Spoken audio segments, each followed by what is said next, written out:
Good evening, everyone. Welcome to Knowledge and Relationships and 3 TV News, the stream that gives you the best news.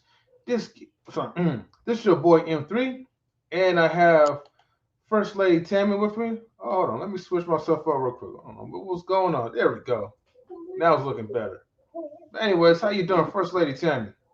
I'm pretty good. I'm pretty good. At work today, one of the teachers said to me, "You're always in a good mood." He said, "All the other teachers around here they're just so frustrated, and you're just so calm and relaxed." He's like, "I need to be more like you." And I just kind of laughed. But I told him, I said, for me, like I just have a very positive outlook, and I'm very positive at work. Mm-hmm. And so I said to him, I said, you have to get to a point where you don't worry about the things that you have no control over. Just worry about things you do. And I said, even when it comes to behaviors in my classes, Mm-hmm. um, like what the way I look at, so I looked at each student, I look at them as a person first, and then I look at them as a student second. So I know that if they Yeah. have a certain behavior, it's coming from somewhere, and it has nothing to do with me. So when they're doing all these different things, I just happen to be the person there they're projecting it on. So like you can't take it personal, and you have to talk to them in a way that shows you're not taking whatever they're doing personal, and that you understand that they're going through whatever they're going through. So I mean I just the kids that have behavior issues, they do really well in my classes. Mm-hmm. So I don't tend to get. I may every now and then I will get some behaviors, but they're definitely not like they are in other classes. Because I have the kids that are behavior issues that say they love my class, and then there's other classes that they hate to go to. So it's nice when Mm-hmm. I can go to a meeting because I can give the parents something really positive to say about their child. Where if they're in all these other classes and off the hook, the teacher's going to say all kinds of stuff the parent might not necessarily want to hear. So it's nice if you have something nice to say about a child. So yeah, but and then my BSU, we had 31 kids in that meeting yesterday. Okay. Yeah, so I was excited about that. They all chose the person they're going to do their project on for Black History Month, and then one of the parents, because I've been talking about them creating a step team. One of the parents, she has led a step team before, so she offered to come in and lead the step team for the BSU. So I'm excited about that because we're gonna get some stuff going. So it's been nice. Every meeting, it seems like there's more and more kids, and so I feel like at the next meeting there's going to be even more. So my only concern is making sure I got enough snacks for everybody. So because yesterday I had just enough for everybody. So Oh yeah, wow. Okay. yes. So it So you was got nice, more. huh? That's nice. That's good. You got more kids that's like participating, Yeah. and then just going back to like just bringing to the workforce with a positive attitude. Hmm. That's definitely like good to hear because I was going to ask when you have a positive attitude, does it affect your students? Does it motivate your students Um, to remain positive when they're having a bad day? I think it does, but so in my class, I rarely change my tone. I'm very Hmm. like when I talk to the kids, I'm very calm and relaxed. But every now and then, I got to change my tone. And once I change, then I switch back. So the kids kind of like have this look. So the other day, one of the kids was saying something, and I said, "Don't try to play me like I'm stupid." It's like we not finna do that up in here. I'm not stupid. You ain't stupid. I might have been born at night, but it wasn't last night. We not finna go there. So sit there and do your work because that's all you need to be doing right now. So then I'm like, yes, anyway, let's get back to work. And the kid's like, it's washroom. So, you just switched up. So that's the thing is that I don't always do that. So Hmm. when I do, it catches their attention. And then I can still go back to being real calm and mellow in the way that I talk. But they understand that, yeah, she's calm and mellow, but if she needs to switch up her tone, she'll switch up her tone. But I think part of the reason why I can do that and the kids are okay is because I've built good relationships with my students to where they're okay with me doing that. And they know that, okay, I need to fix what I'm doing because it's not okay. So, so yeah. And if you don't build a relationship, you can't do it. Especially with the kids that have behavior issues, the relationship component is so extremely important. You know, yeah, academics is great, but you can't get to those academics if you haven't built a rapport or a bond with those students. So, and a lot of times they're dealing with stuff at home that when they come to school, they just kind of want to be able to just relax and feel like the teacher is somebody they can talk to. So, if I can be that for them, it's all good. So, Okay, that's what's up. Yeah. Well, for sure, your students and your staff will appreciate your presence, Tammy. You know. Let me go ahead and start off right with tonight's topic. By the way, tonight's topic is surviving Kamala Harris, and it's interesting, right? Because like as we're talking about like having like a good attitude, like when it comes to like leadership, because as a teacher, you are like your own like leader in your own classroom. yeah. And so you have a certain amount of like, students or people that you lead, you're teaching. And so, ooh, excuse me. So it makes me think about like, okay, Kamala Harris's staff. Um, I don't know what goes on behind the scenes, but a lot of a lot of people have been really getting negative vibes from her. And I feel like maybe Kamala needs to like, take some of your classes, Tammy, and just learn how to teach her how to have a good positive attitude with her staff members because allegedly they're not really feeling it.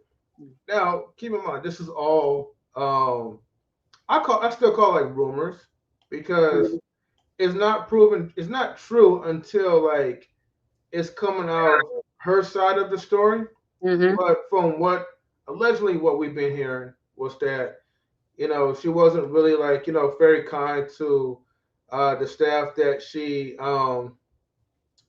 leads, and a lot of the pressure is due to her relationship with Joe Biden. Now, people have been saying like their relationship hasn't really been the best since Joe Biden's like months of being president, or has it already been like a full year? Anyways, I think it's been like a full year already. But Yeah. um, you know, there's a lot of questions about her. Like, what is she doing as vice president?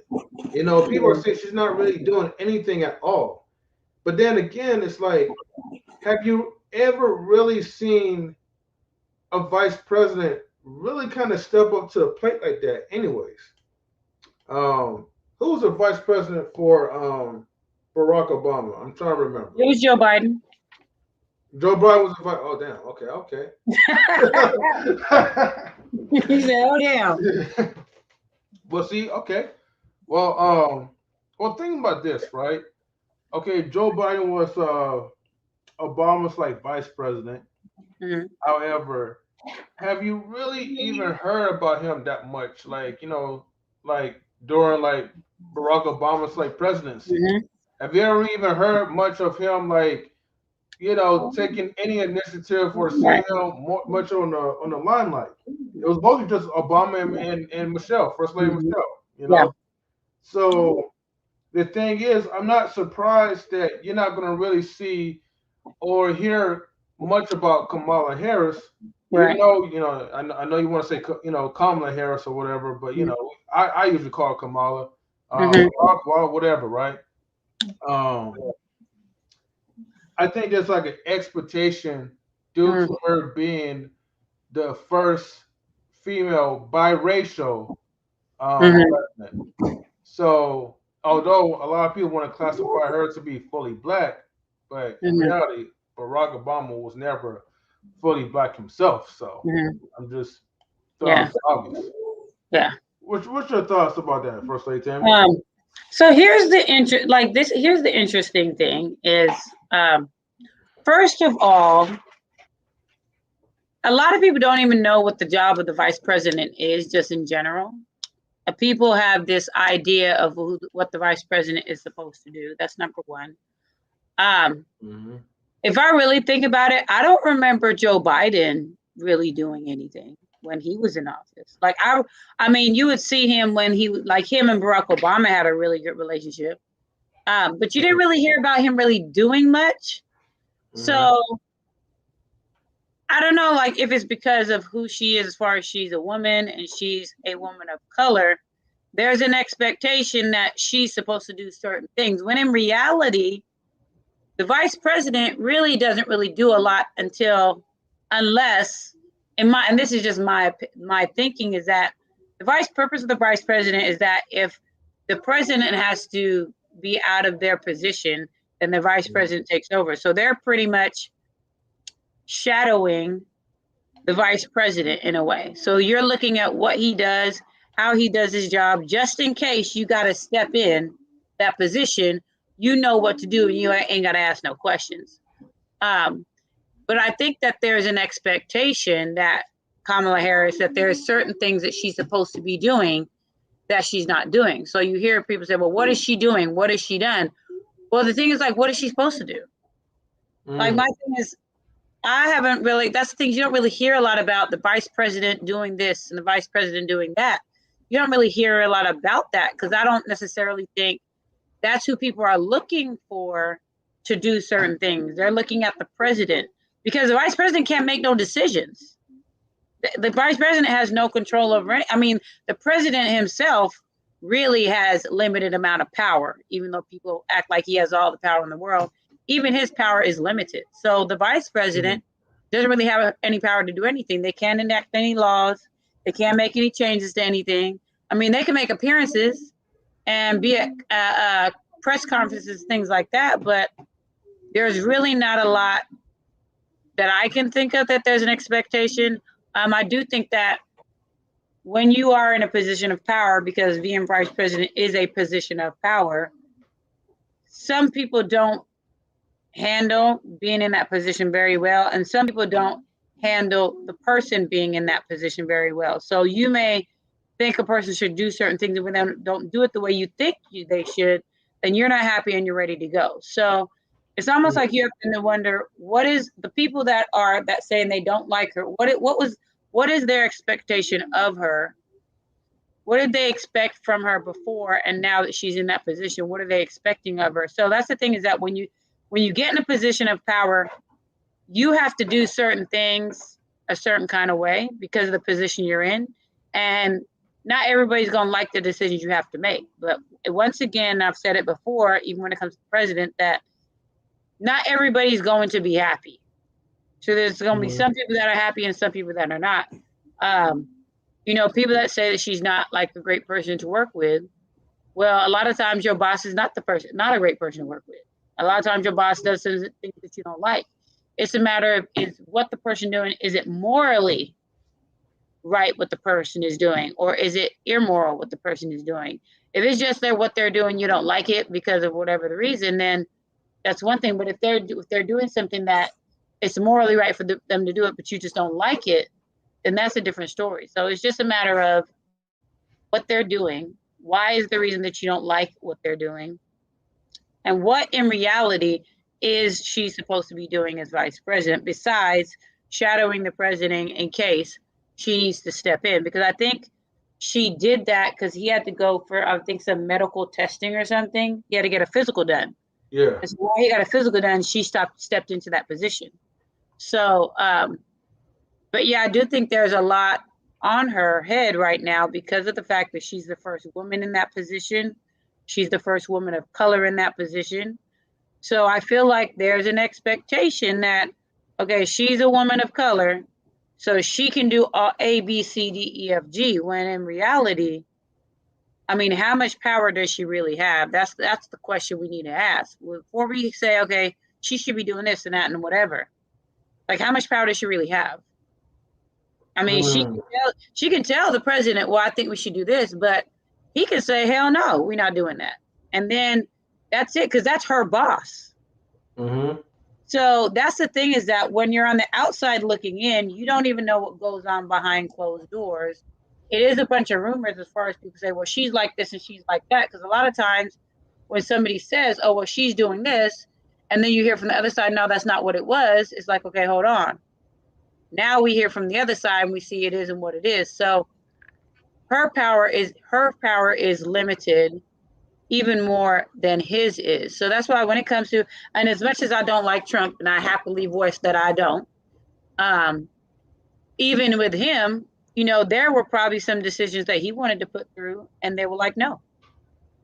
So, and there were some decisions that he made that some people were not happy and other people were. But that's the thing, is that when you are in a position of power, you cannot make everybody happy. It's just not possible.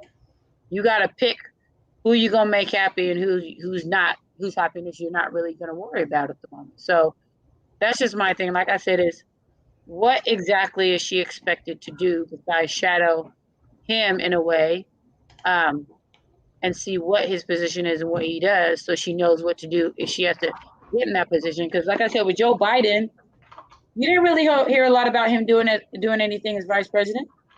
You didn't really hear a lot. You didn't hear him, you know, taking over roles and doing all these like that. You didn't really hear anything. I mean, how many vice presidents? I mean, and that's things, I don't know how many vice presidents that you see in the forefront making these big decisions, because in reality, they can't make any big decisions. They can have an opinion about something. So maybe that could be what it is that she's had certain opinions that people don't care for. But as far as decisions, she can't really make any decisions without her boss's approval. And then if she gets her boss's approval, then she still got to get his boss's approval. So it's like, right. So that's the thing, is that she has a limited amount of power because he has a limited amount of power. And that's how the whole checks and balances thing is, that they put that in place because they didn't want the president to have too much power. So what happens is you have somebody who says when they're running, well, when I'm president, I'm going to do A, B, C, D. Because this is maybe what you really want to do. Either that, or you're just saying what you think people want to hear. When you get in the position, you see, okay, I can't really do all that stuff. Because if I say, okay, let's go ahead and do this, you got these other people, these other two branches like, yeah, hold up, we ain't finna do all that. So let's say she decides she wants to build, you know, a building, a hospital or whatever. She takes it to Joe and he's like, oh yeah, you know, that sounds cool. He takes it to the other two and they're like, no, sorry, not gonna happen. Well, that's it and that's all. If she takes it to him and he's like, yeah, no, we're not gonna do that, then that's it and that's all. Then there's really nothing that she can say or do, because he doesn't have the last word, but he has the second to the last word. So, so yeah, that's the thing, is that because we don't know really what's going on behind closed doors, we don't even know the full story. That's why like I said, when it comes to the president, everybody has an opinion. And even one of my students in my class, he said, I don't like Biden because they got all these things and they can't deliver all the stuff to the stores. And I was like, well, hold on a second. I said, and he's like, you know, if Trump was here, they'd have all the, you know, all those crates that are over there. I said, well, hold on a second. I said, because the reality is, and I explained this to my students, I said, you guys have to understand what checks and balances are. A president is limited in what he can and cannot do. So we only know what the press tells us is going on. And even they have an ulterior motive with whatever they say. Whatever they tell us about, they have an ulterior motive behind it. So whatever they choose not to tell you, they choose not to tell you for a reason. So I told my students, I said, whoever's in the White House, they have limited power. They can only do so much. Whatever decision they make, unless all three branches agree, it's not going to happen. So as much as somebody wants something to go through, it's not going to happen. So you can want whatever you want, but if this person and this person, if all three of them ain't on board, that's it and that's all. So that's the thing, is, like I said, going back to Kamala Harris, it's like people are upset with her. Well, she hasn't done this and she hasn't done that. I mean, okay. She really ain't got a lot of power anyway. She's in that position, and she's happy to be in that position because she's the first woman of color to be in that position at all. So she's happy to be in that position, but it's like, we're getting upset with her because we have this expectation that she's in there and she can say something to Biden to make him do certain things. But the reality is, even if she says something to him and he says yes, if the other two branches don't also say yes, it ain't happening. You know what's interesting that you also forgot to mention too. Even if the branches say yes, Mm-hmm. you know, you still have to pass it through a bill where Mm-hmm. it's like it runs through the American people, and Mm-hmm. people still gonna have to vote for that. Yeah. You know, Yeah. nothing. It's not like you are your entire boss where you could just say, all right, like Right. this is it. Right. Starting tomorrow, we're gonna do it Right. immediately. Right. But that's the problem, though, Hmm. is that that's what people have in their minds, that he can just snap a finger and it happens. And that's not the way it works. Like, that's not the way it works. I mean, it would be nice if he was like, boom, everybody get jobs, boom. I mean, and even if we talk about that, I'm sorry, there's a whole bunch of unemployment, but let's be real about it. Motherfuckers don't want to work. Okay, you know how many places I see with these hiring signs, hiring. People ain't trying to work. There's so many places that I see. I don't think I've ever seen so many now hiring signs in almost every place that I go to. And there's a lot of jobs available, but a lot of people are not trying to work because I feel like people are like, okay, well, now I have this option to work from home. So Hmm. I don't need to go work in this restaurant because I can work from home. And then you have people, well, because of this pandemic, I need to make more money. And you ain't finna pay me no more money. I'm not finna work. So now it's like, Hmm. okay, yeah, you were paying $13 an hour. Now that's not finna work. I need you to up more. And that's the thing, is that there's so much more to things. Like, even the pay, you have to look at a business. People are trying to make money. The more money they're paying, the less money they're going to have with the more employees that they have. So Hmm. they're not trying to break even. Their job is to make money. So they're gonna pay the minimum amount that they can. That's gonna get them people working in those positions. So you have to look at things like, there's a reason for everything. And sometimes people don't necessarily get it. I think now we have this entitlement mentality. We have this instant gratification mentality now, that everything should be instantaneous, and that's just not the way it is. But like I said, with the whole employment thing, because people are talking about, oh, when Trump was, in office, there was so many jobs. Yeah, there was a lot of jobs. There was. And I didn't Hmm. see a whole bunch of now hiring signs when Trump was in office. I see a whole lot now, though. I see a whole lot now. When they had all these businesses that shut down because of COVID, Hmm. people was like, because what was happening is people was getting more in unemployment than they was getting to working. So you had to be like, why am I finna work and get this paycheck when I get more money in unemployment? I'm not finna go back to work for what? For what? So yeah, Man. there's a whole lot of unemployment going on, but that doesn't mean there's not jobs available. But you have it where people ain't trying to get those jobs. So I mean, I tell you what, if I was not doing what I'm doing, Hmm. I will go take my behind over to Chick-fil-A, because Chick-fil-A out here in California, for those who's watching, they start you off at $18 an hour. $18 at Chick-fil-A. $18 an hour.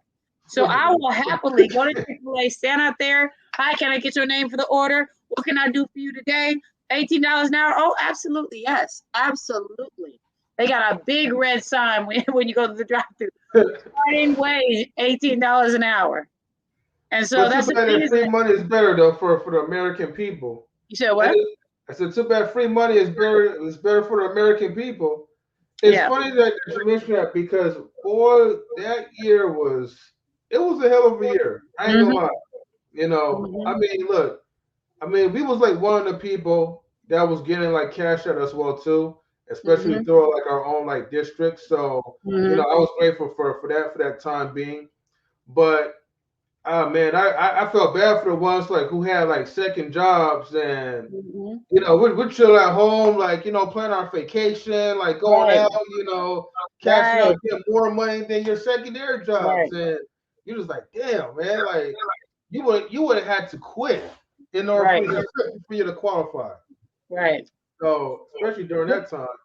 But even and that's the thing, like even with the stimulus checks, because I know like it's been said, like, oh, when Trump was, we was getting checks.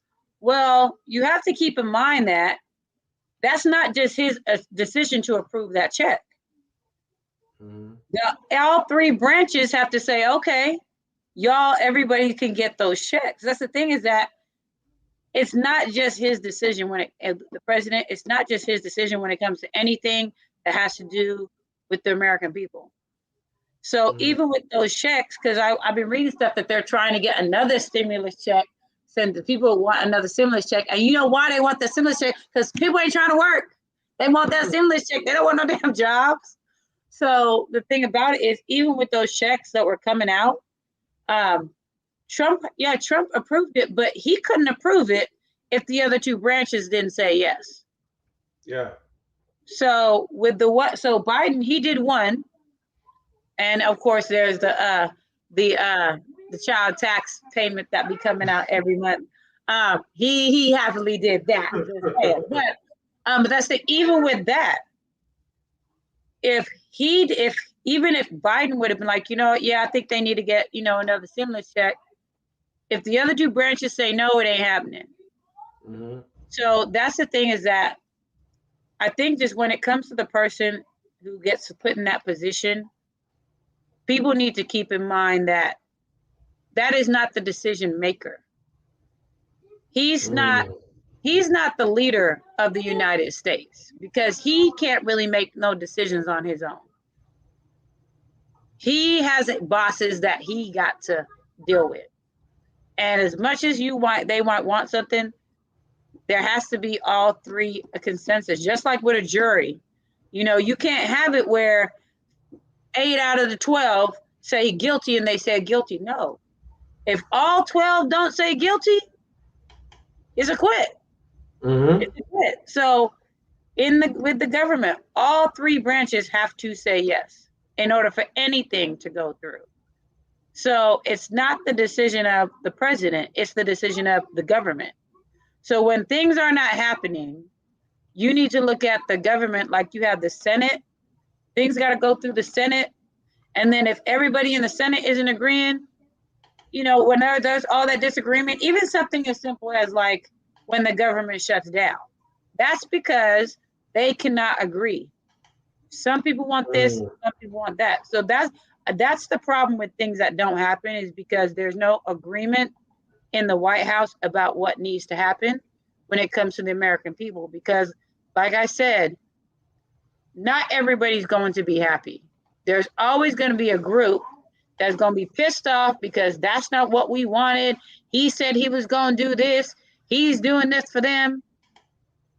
He had to do it for somebody. Yeah. So, I mean, if that group was happy, then you'd have the other group saying the other thing. So, you damned if you do, damned if you don't kind of thing. Hmm. Yeah, that's it. That's true. Mm-hmm. There's no other way like around it. So just when it comes to the behind the scenes is, Mm-hmm. people do have to understand this. Like Right. you, but you know what baffles me is that, like, I feel like Americans are going through the same repeated cycle of hope. Mm-hmm. Like it's like no one has ever really learned that, okay, as a politician, Mm-hmm. before you get chosen to be president or vice president, you the people should already know by now, right? Mm-hmm. And even the people who's running for president, they should already know by now that once you get up into this office, you Mm-hmm. have you don't have 100% control over the Mm-hmm. United States. You are a face of. It's like you're the face of the Cover Girl magazines, but you don't Yes. own Cover Girl. Exactly. If that mean, Exactly. that Yep. okay, okay. So, okay, for the politicians in, right, would have been better if they could have just been honest, if they know, right? Because maybe they don't know at the time being, right? Maybe some of them probably think like, okay, I could really change the world by becoming president, Mm-hmm. and here's my all my ideologies that I want to present.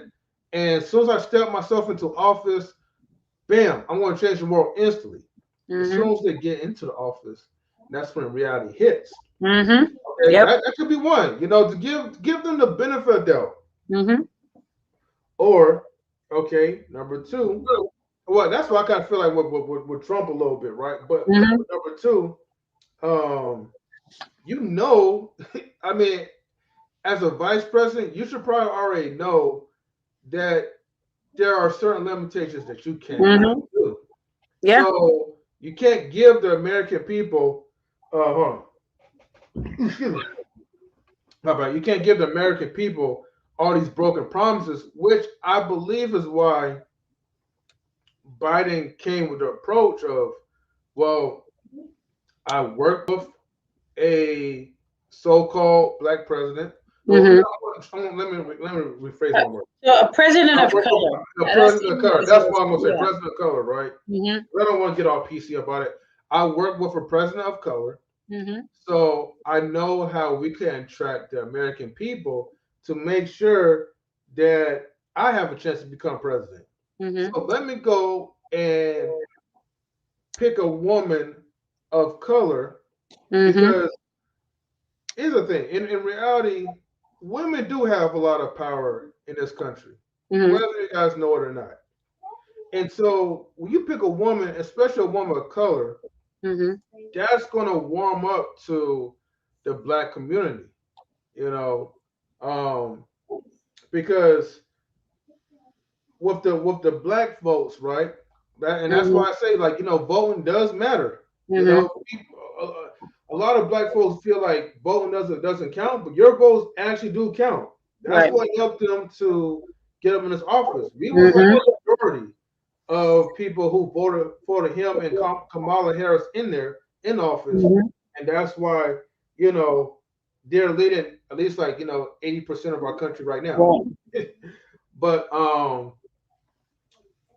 which will lead to like my number one question.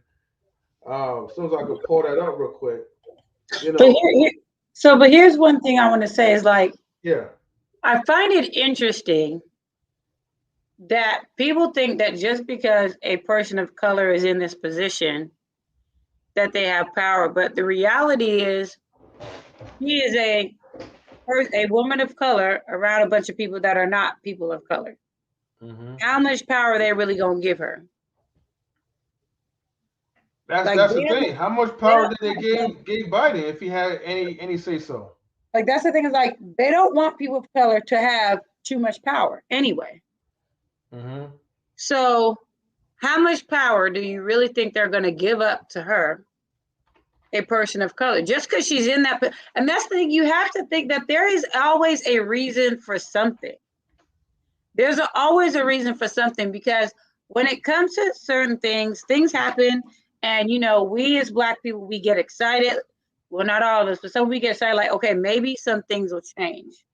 But you have to look at, is it a possibility that she was purposely put in that position to give you the idea that things would get better, when in reality, there was never an intention for things to get better? Exactly. Like, even like if we go back to the whole, when we talked about Ahmaud Arbery and George Floyd and how they have these cases now where, these big cases where these cops are getting convicted. And there was a question of like, do we think things are going to change? Like, no. What happens is they're going to give you a little bit of something to make you think, okay, things is going to change. Things is going to get better. But in reality, they're not going to give up that much power. They're going to make you think that things will get better, things are going to change. In reality, it's like, no. Just because we gave you this woman of color in the government doesn't hmm mean anything's any different. Doesn't Yeah. mean she can really do anything. Doesn't mean she has any power. We just put her up here because it looks good. Because it makes us hmm look good. Like, okay, finally, we're letting y'all break through, but y'all have never broken through.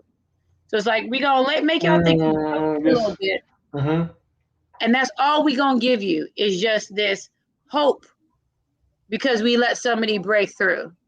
When in reality, it's just that it's just a little bit. They're just giving you that little bit of hope with no actual action attached to it. This reminds me of a conversation that I think we had privately, right? I'm going to share that in a minute, but let me go ahead and highlight this real quick, right? Because the new heartbeat says like voting hasn't got black folks anywhere, and he says black folks vote blindly without demanding anything from politicians and expecting the same results, which that's true, right? And that's called insanity, yes. Atlanta Thatcher says politics as usual. The second party system propositions each or props each up. Sorry, props each other up so that they create the illusion of power, but it's just business as usual. And we have the Queen Dom. Hi, Queen Dom. Hi, hello. You know, and please get the likes up. And if you're new to the channel, Mr. Heartbeat or Mrs. Heartbeat, or I'll just say the new Heartbeat, please subscribe to Nonsense Relationships. Now, the only thing I will say is this. Voting hasn't gotten black folks anywhere. The only thing it gotten us is pretty much like disappointment. And I wanted to kind of, I guess if you guys could kind of see this like clearly, I don't want to play the video because sometimes you just got to be careful with YouTube. But as you can see, let me zoom in. The power of the black and brown voter in 2020. So as you can see, black folks, right? When it came to like, who's going to be determined to be president, where Trump was going to remain in office for another 4 more years or by a new president, you can see 80% of us voted for Biden to be president. Then you have 67 for Latino, age 18 to 34, 62.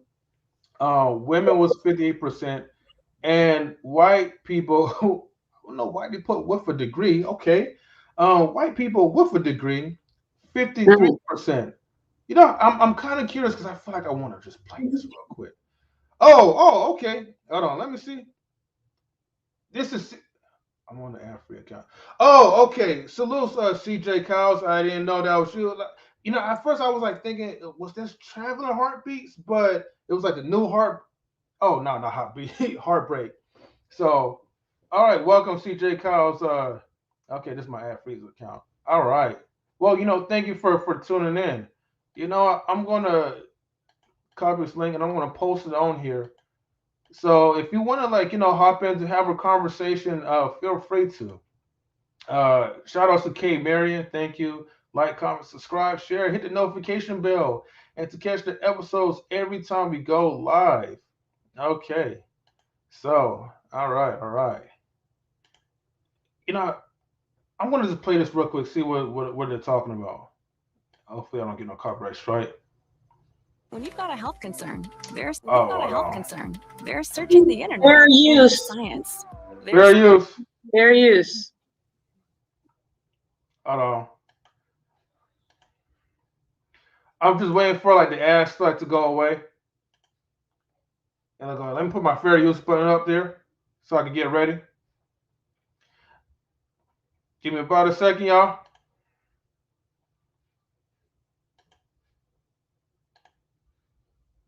All right.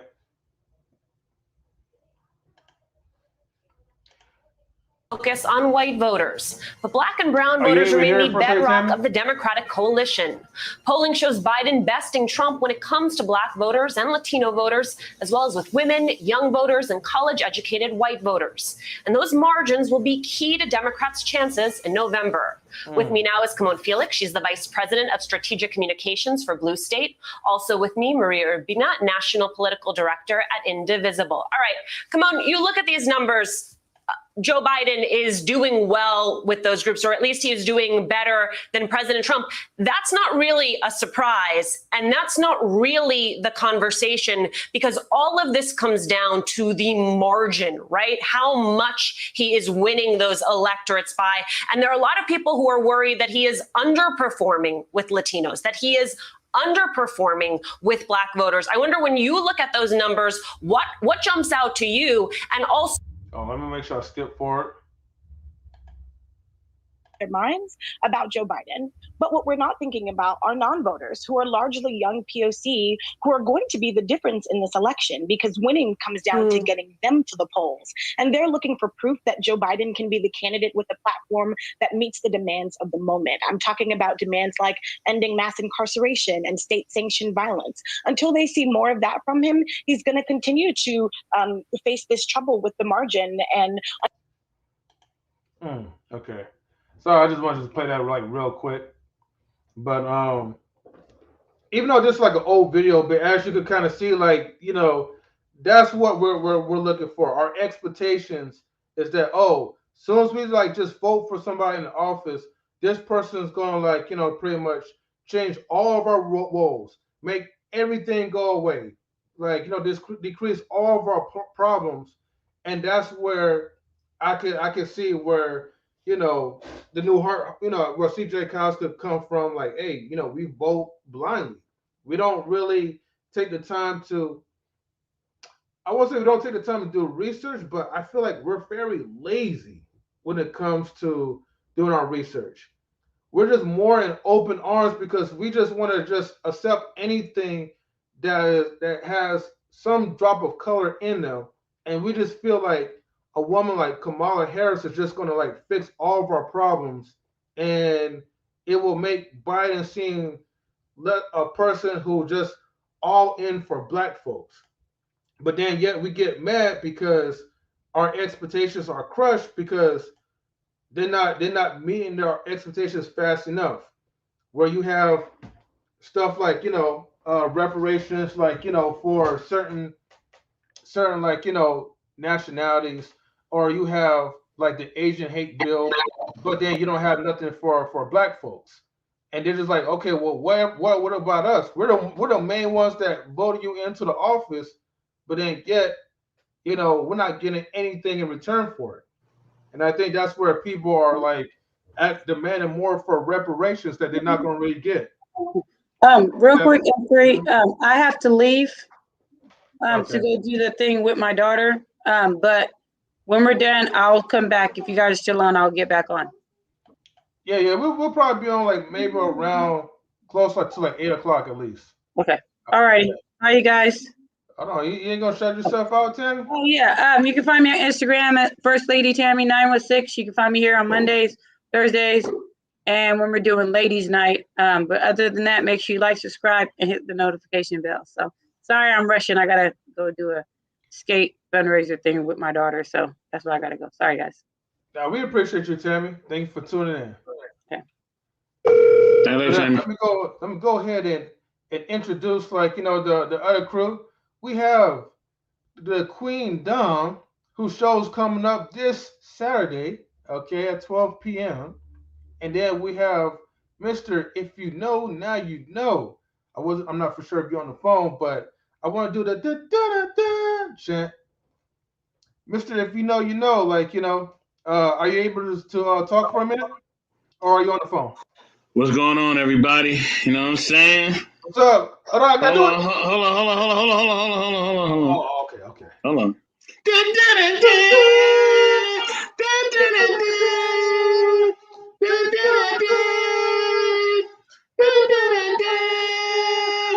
Yeah, man. What's going on? What's going on, everybody? What's going on?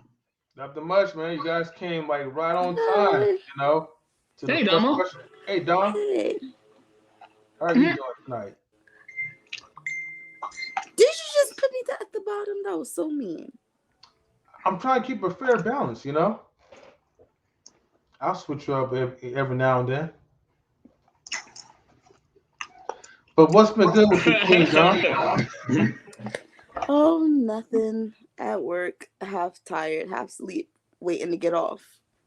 And I got a mini Cricut Joy, and I got a mini iPad, so now I can do more stuff at work without lugging everything with me in my suitcase. Oh, that's really good, you know. Yeah. I'm glad that you got something to kind of. Oh, okay, Atlanta Thrasher, starting already. I just got here. Hi. He said you hold on the conversation. Nah, you good though. But yeah, we were just like, just talking about Kamala Harris and just how like what really goes on behind the scenes as a woman of color as vice president, and just understand the harsh reality that just because you vote for these people to run the office does not mean they're gonna be able to like meet your expectations in an expedited manner. And so the first question that I put up there that we haven't answered is, are we as black people responsible for putting her in the office with Joe Biden? And what are your thoughts about that? I would say probably not, only because I don't know, compared to how many black people I know personally that voted before Trump, decided to run for office, a lot of them did not vote this time around. So I don't know. I think a lot of people didn't vote this time around in general. So it's a mixed collective of who's responsible for putting her in office. Okay. Well, let me welcome DJ Eddie King. Yeah, and also welcome Queen Forever 2K21. Let's get it in. Let's get it in. Let's get what is going on with y'all, man. Nothing much, right? Tonight's topic. Tonight's topic is surviving Kamala Harris, right? Surviving Kamala Harris. Yes. And I don't know if you was able to hear my conversation with First Lady Tammy, but she has some valid points, like as far as like what goes on behind the scenes. And so just to kind of elaborate, right, why I put question number one up there, right, is because we as black folks, right, we tend to kind of vote blindly. Remember, we're like 80% of the population that put Biden and Kamala Harris into office. But we also are complaining that they're not meeting our expectations in an expedited manner, meaning like they're not meeting our expectations fast enough. And so, we feel a certain type of way, but what really goes on behind the scenes? And then also, too, we have the rumors about Kamala belittling her staff members. So, people talking about they've been quitting and they're now suffering PTSD, all kinds of stuff. But all that stuff is allegedly until like we get the story from her. So I want to know, are black people responsible for putting her into office with Joe Biden? And then also too, just to keep in mind, like, since now, like, we're having more people, we want to make sure that, we get everybody gets a chance like to talk, respectfully, no interruptions, and and so on and so on. Y'all know the deal already. So somebody had something to say, right? I think it was you, Mr. Let's just get the ball rolling. Let's go. Okay, go ahead. Whoever wants to go first, feel free to, and then we'll take it from there. Okay. No, I'll just play. Yeah. Okay. You know what? Go ahead, DJ Eddie. No, I'm sorry to interrupt you. Go ahead, man. Go ahead. Oh no. Okay. Let me, if you guys don't mind, I wanna get Queen's opinion to this, right? Because I know Dom already went first. So let's just have like the ladies first, and then we'll get to you guys, okay? If y'all don't mind. All right. Okay. So yes, we are responsible. Mm-hmm. I think the issue was one was a lesser evil than the other. So when you look at who was in the office before, I think to me, the one that's in office now, to me, was a lesser evil. But I think the problem is that we need to vote and look into the community leaders, meaning the districts and the, who's over our community, because those are the voices that carry to the Senate and all those other, political arenas. And I think we need to do more as who's leading our community. What are they doing for our community? And we have to educate ourselves on that. I don't know much.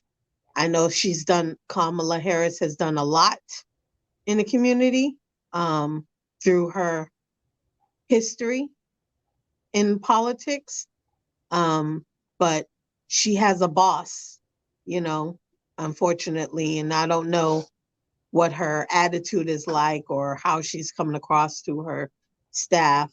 We all have bad attitudes at times and communicate in a disrespectful way. So she's no different than anyone else. But the thing is that her behavior is put on blast, whereas ours is not.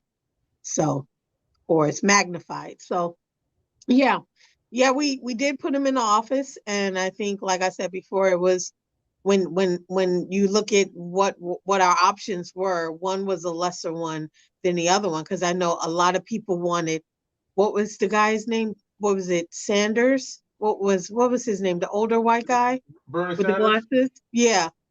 A lot of people wanted him, but he was too old. Like, a lot of people wanted him, but he wasn't picked as the Democrat running person. So yeah. But that's my opinion. And I haven't been following it as much. I do want to get, when I saw the topic, I did do a little research, but yeah. Right. Yeah. I mean, a lot of times it's not really as entertaining as much, like, to really follow those people as opposed to, like, following all, like, the Donald Trump drama. So I definitely understand where you're coming from with that. Let me see. Watch Bernie outlive Trump and Biden. Damn, Dasher. Okay. DJ Eddie King. Yeah. Let's get it in. Now, I know allegedly, right? I don't know why I love saying allegedly. I'm gonna get the allegedly t-shirts coming soon. I know you said you have, like, a lot of quote. I know you said something. Something about notes or something. I think you had, like, a lot of facts or something to bring to the table about Kamala Harris. Oh, man. Okay. I know you sound like you couldn't even sleep last night, huh? You were just waiting. Well, listen. Go ahead. I was listening to what Queen was saying, and of course, some I agree, some I disagree. You know how I be. Okay. Now, Kamala Harris. What is that? Wait a minute. Wait, I'm gonna call her Miss Harris. Miss Harris. Okay, I'm just gonna say that. Now, yeah. Miss Harris has gave the Black community signs that she is not with us. She is not with us. She said it in interviews that she's not going to do everything for Black people. First of all, nobody asked you that. That's strike number one right there. When she said, "I'm not going to do everything for Black people," nobody asked you that. Okay. Now, number two. Now, I don't know if she have memory problems like Joe Biden, because I remember she saying that Joe Biden is not banning fracking. That is a fact. Remember she said that in the video. And then she turned around. She said Joe Biden is not banning fracking. That is a fact. That's what she said. And then turn around and say, "There's no question. I am in favor of."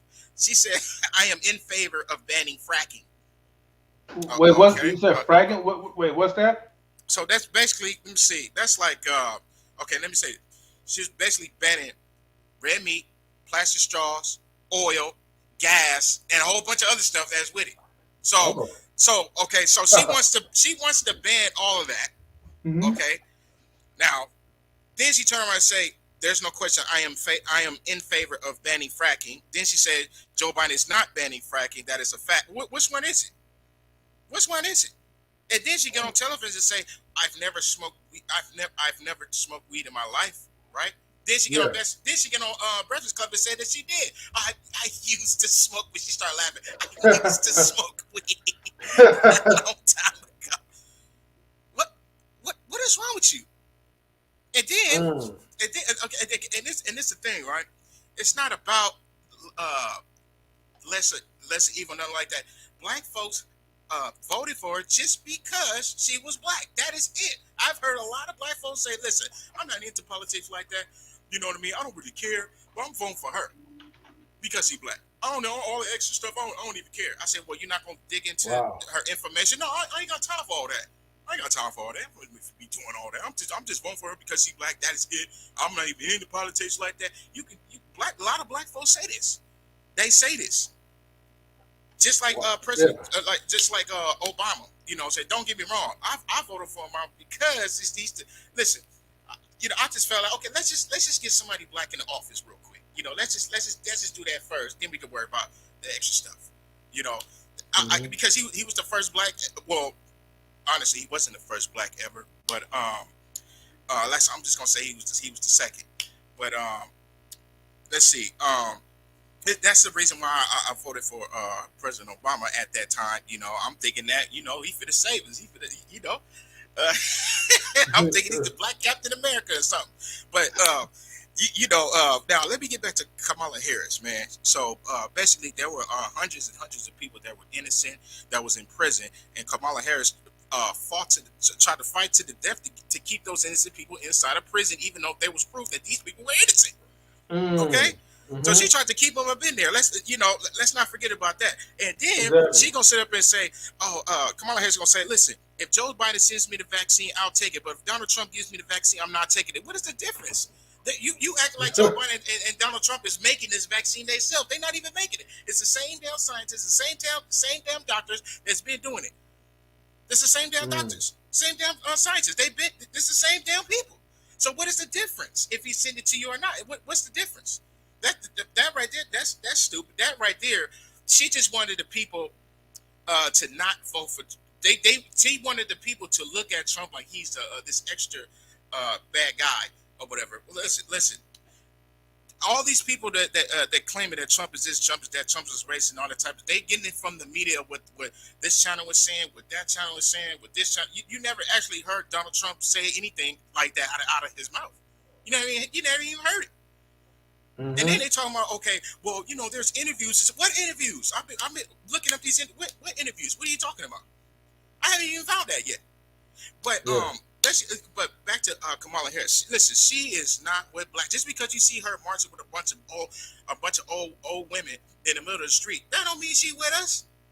That do not mean she with us. Don't let her fool you. She is not with us. Okay, if you look at her whole case of how many people she put in jail, and look at those nationalities of those people. It's more black folks that's been thrown in jail than any other nationalities. This was behind weed, okay? This was behind straight weed, little itty bitty titsy bitty weed, okay? It's not like they was pushing weight or nothing like that. No, you know, just a regular person on the corner just minding his own business, smoking weed. That's it, okay? Those type of people. Now, then, and then. What else? What else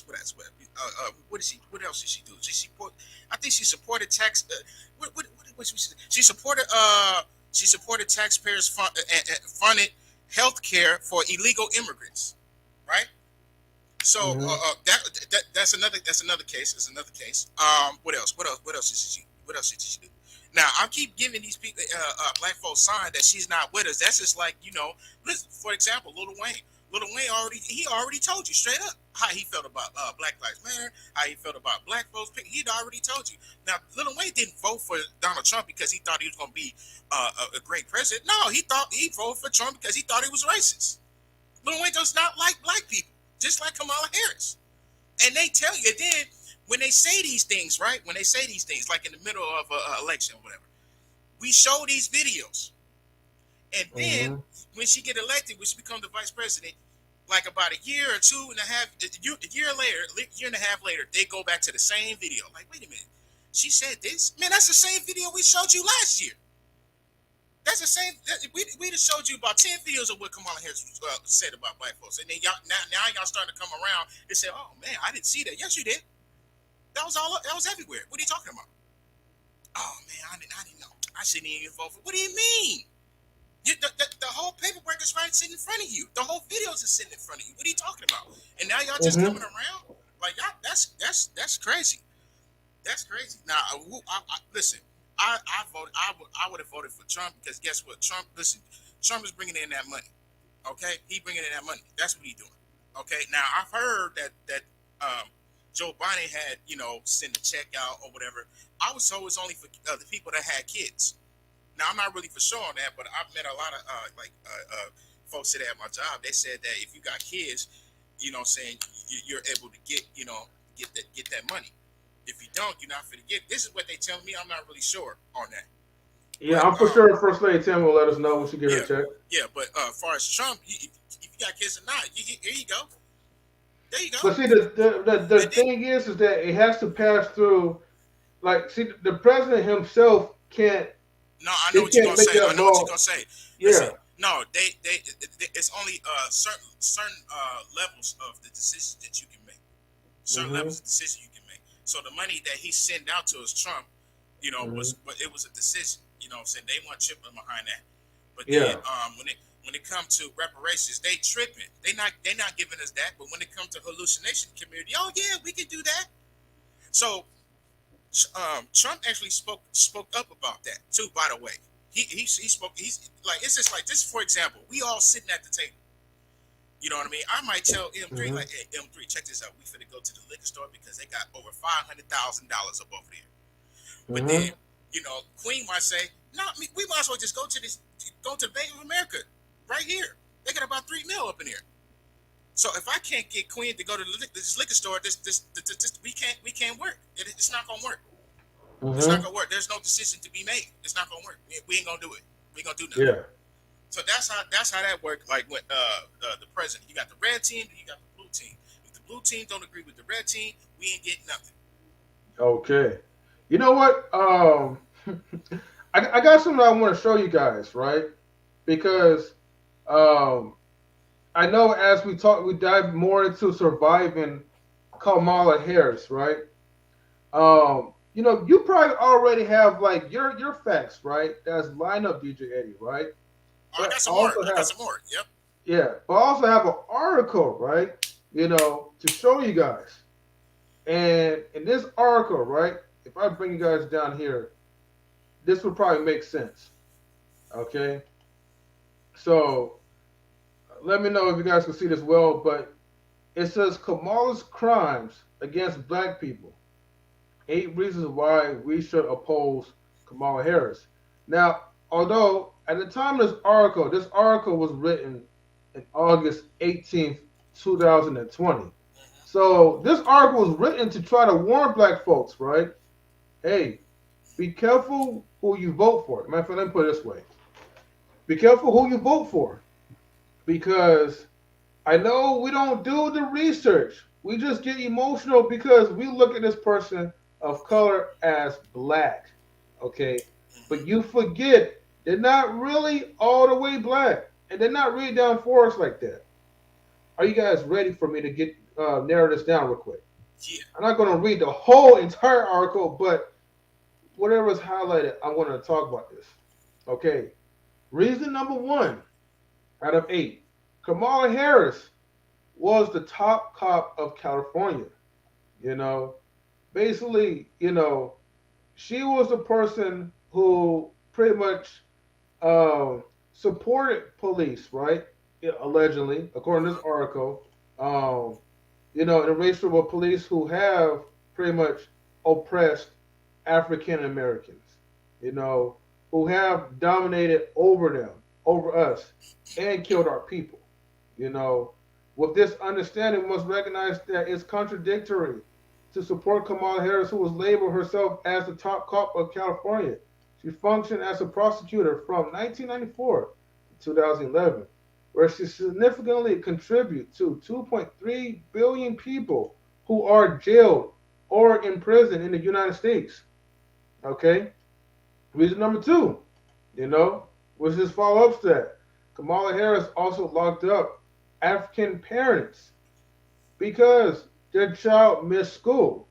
So imagine you take your child to school, but your child plays hooky, and your child runs off and leaves.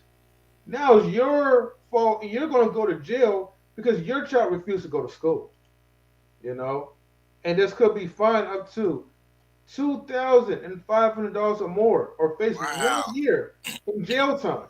Wow. Okay, I wish I would bring a motherfucking kid, and then you play hooky, and then you get me fired from work because I have to go to jail because of your ass.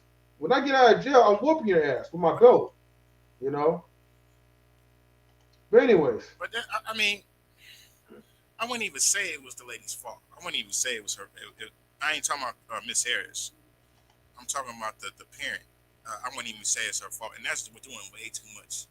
Okay, a year in jail, $2,000. What that means that your kid is gonna end up being in what, in the group home?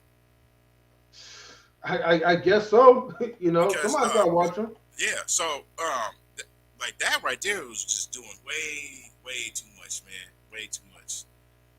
Oh man, way too much. You know. Yeah. You know, because a lot of parents, you know, they think their kids got some, you know, they got sense. They know better. They know better not to, you know, cut school or do whatever they think that they're not supposed to do. But this is what the parents think. They thinking like, okay, I got a good son or I got a good daughter. You know, they know how to behave. You know, I've been, you know, I'm their parents. I know. So I'm not gonna point fingers at her. You know what I mean? Because she didn't make the kid run off. That wasn't her fault. She wasn't even there when that happened. So I can't point fingers at her. They shouldn't have did her like that. Not like that. Not like that. That's thanks to Kamala, right? You know, here's the thing. Reason number 3: Kamala also locked up African American people for smoking weed. As a district attorney, over 8,000 people were arrested for marijuana in 7 years. Almost 2,000 of those arrested were in prison. During an interview with the Breakfast Club, okay, Kamala laughed as she admitted to smoking weed herself while she was in college. So then why don't you throw your ass up in jail? How come you don't go to jail for this? You know? Yeah, and then, but where's the video to where she admitted, she said she never smoked weed in her life. So it's a video that she said she never smoked weed in her life. Then it was the Breakfast Club. I wish we could find a contradicting video, because that would definitely be more helpful to, like, you know, show as the hypocrite that she is. Yeah, I got to go back to Google and find that. That was on Google. Yeah, I couldn't download it. So I can't download it and send it to you because it's not downloadable. It's all good though. Okay, let me hurry up and get down to other reasons. Reason number 4. You know, Harris opposed reforming the 3 strikes law. The 3 strikes law, basically, if you get 3 strikes, you face life in prison. This was made by the Clintons, which kind of backfired and, you know, caused a lot of blacks to pretty much be locked up for life, you know, for smaller crimes. Now, they wanted to reform that, you know, to pretty much correct that mistake. But Kamala Harris opposed that. So she wanted the 3 strikes law to remain the same like it was. Okay? So Kamala Harris, wait, hold on for a second. On number 5, Kamala Harris also supports prison labor. So, you know, when you see like the prisons, like they're doing like, you know, like firefighting duty or yard duty or whatever. These are the prisoners that have been exploited to fight fires for $1.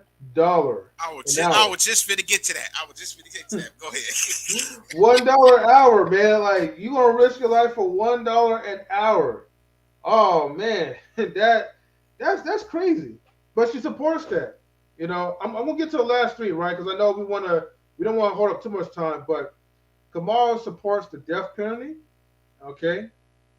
Number 7, Kamala Harris refused to prosecute police who murdered African American people. All right. Especially with the George Floyd case. Unarmed, you know, black people. And lastly, number 8, Kamala supported a law that forces schools to turn undocumented students over to ISIS, separate them from their families. So if you're an immigrant and you're an undocumented student, you will be locked up in cages. So okay? Yeah, it's just like people said. A lot of folks was going around saying that Trump sent those ISIS out, and guess what? Kamala Harris supported that. Now, how about that? Yeah. So you got to understand, like, this is the person who we're voting for because we just judge so blindly because that's a woman of color. Now we have Mr. If you know, you know, in the building. So I want to give him a chance to speak real quick, so he can have a turn. And you can imagine what would it be like if she was president? Well, yeah. Go ahead, Mr. Mr. If you know, you know. Mr. If you know, you know, aka Mr. Best in the world, aka Mr. Best of both worlds from Brooklyn. Let's get it, baby. I don't know who best. I keep telling you, I don't know who best in the world is. But anyway, y'all can let the ladies rock out. I'm gonna jump in after they rock out. The ladies already spoke, Mr. You know. So okay. Yeah. You can give them another question. It's fine. I'll go after them. Okay, no problem. All right. Let's go ahead with the question number 2, right? Is she really belittling her staff out of frustration from Biden, or do you think it's a rumor? Okay? So the stuff that we're talking about, like allegedly, she's abusing her staff members, making them cry and get all depressed and shit. Do you think it's really true? And if so, do you think it's because of her frustration from Joe Biden, of what's probably going on behind the scenes that we don't really know about? So, ladies, I want to get your opinion. Dom, let me see. Actually, yeah, Dom, are you still here? Yes, I'm here. Hey, Dom. Okay. Hi, Eddie. And I'm not your friend right now for what you're saying, but hi. All right, everything all right? You sound different. I'm tired. It's getting to the end of the week. I work 60 hours a week. I'm tired. Yeah, I understand. I'm out of it. Okay. But this is what I have to say to that. Is she belittling her staff? I don't know. I ain't a staff member. But here's the thing. If she was a man or a white man, would her staff be complaining that much? Like that's really the question, because when you think about it, to be honest, because that's how people act all the time, when a woman says something, it's, oh, she's emotional, she's being mean, she's being this, she's being that, and the man can say the same thing in the same tone and the same whatever, and it's, oh, he's just being assertive, he's just, he's the boss. That's how bosses speak. So I think if she is belittling her staff, if that's what she's doing, she's not doing anything different than probably most of the white men in there. So I don't know what to say to that. Like, I'm pretty sure a lot of people there get belittled. You're talking about the president and the vice president, and you working for them. Like, I'm pretty sure. I mean, unless Michelle didn't do that, of course, not Obama. But besides them, I don't think there's really probably ever really been a president or a president staff member who didn't belittle their staff. Like, the staff probably belittled the pizza guy, like, or the coffee person. Like, so why y'all complaining? I probably belittled the barista when she makes her Kamala's coffee too strong and she yells at you. So stop crying. Stop being mad because a black woman is getting on your ass and you do not like it. You feel ashamed. You feel intimidated. You feel all these things. And that's why you're bitching and, sorry, excuse my language, and crying about something that has probably been happening to you since before she got to that office. So is it right for people to belittle their staff members? Hell no, not at all. I'm not saying that. But in certain jobs, that's what you go into, and certainly it's like my job. I always say to myself, my bosses can't speak to me a certain way for the job that I do. But now if I was a part of a Fortune 500 company, or if I was head of the nurses, at the hospital, which is my dream, then maybe my boss might be able to be a little more slick for them 6 figures I'd be making, So it's just kind of like, I don't know. It's stop crying. If she's really belittling her staff, that's kind of messed up. But honestly, if they all doing it and the white men are doing it, Kamala, keep doing what you're doing. That's all I got to say. Okay. And I got to give a quick shout out to the return of Master Doug. Welcome back, Master Doug. I haven't seen you like in a long time. And he says, "What you Master Duck, what's good, kid? Yeah. Those might be the options in 2024 if you had to choose." Okay. Sorry, really quick. I have one little tiny last comment. Okay. This is what I say to people all the time, and I say this all day, every day. My brother just was saying I say this. Don't talk to me like that or get mad for me saying something if you don't get mad when your man talks to you like that, when your boss talks to you like that. So if you're not mad that every other person in that office is belittling you, then don't be mad at Kamala. Boom. That's what I'm trying to say. Kamala does. First of all, Kamala does the same thing, just like Joe Biden do the same thing. They talk to their staff members like they ain't shit. No, it's on video. It ain't no alleged. It's on video. What are you talking about? Where's the video? It's on. I got it on Instagram. Okay, cool. Yeah. Okay. Yeah. I got it on Instagram. I can send it to you. I can send it to M3 right now. What you talking about? Cool. I got Joe Biden saying it. I got Kamala Harris saying it. What you need? I got it. Okay, DJ so Eddie. These are only two people in history who belittle people. Listen, this is the topic we're talking about. We ain't talking about everybody else. We're not talking about everybody else. Yeah, but I think it's funny. I think it's funny. I think it's like Dom said. Can I go now? So, like Dom said, I think it's funny how all these other presidents, you know, when what's his name, Clinton was sexually assaulted. You ain't here. So was that the tone in the office? He can grope people. He can do whatever he wants. Was they saying nothing then? Oh, when Trump has allegations allegedly of being sexually inappropriate, did anybody say anything? No, it's a black woman, so she's deemed. I'm not saying if she did it or not, but she. Can I talk? Can I talk? Wait, hold on. Can I talk? Can I talk? Thank you. Wait, hold on. You DJ can Eddie, go, Eddie, since you want to talk. Go ahead. Hold on. I'm not talking to you. No. I'm not even talking. I'm talking to somebody else. Go ahead. Yeah. Hold on. So anyway, so she's going to be deemed. She's going to be deemed, which black women always get deemed as the angry black woman. You don't know what's going on in that office. You don't know what you can hear a conversation, but you don't know what happened before that conversation. You have a snapshot. You don't know what's going on. So to say, oh, she's belittling her staff, I don't know. I'm not a staff member, but at the end of the day, look at all of the allegations against all the presidents. But it wasn't blown up like her. It's not being blown up like hers because she's a black woman and she ain't supposed to be there. That's the problem. I'm not saying she's good at what she does. She's bad at what she does. But what I'm saying is she's being demonized for behaviors that all the presidents and vice presidents have had a history of doing in and out of the office. But ain't nobody blowing them up. Trump was, Clinton was given a slap on the hand for what he did. So you don't know what kind of atmosphere that is.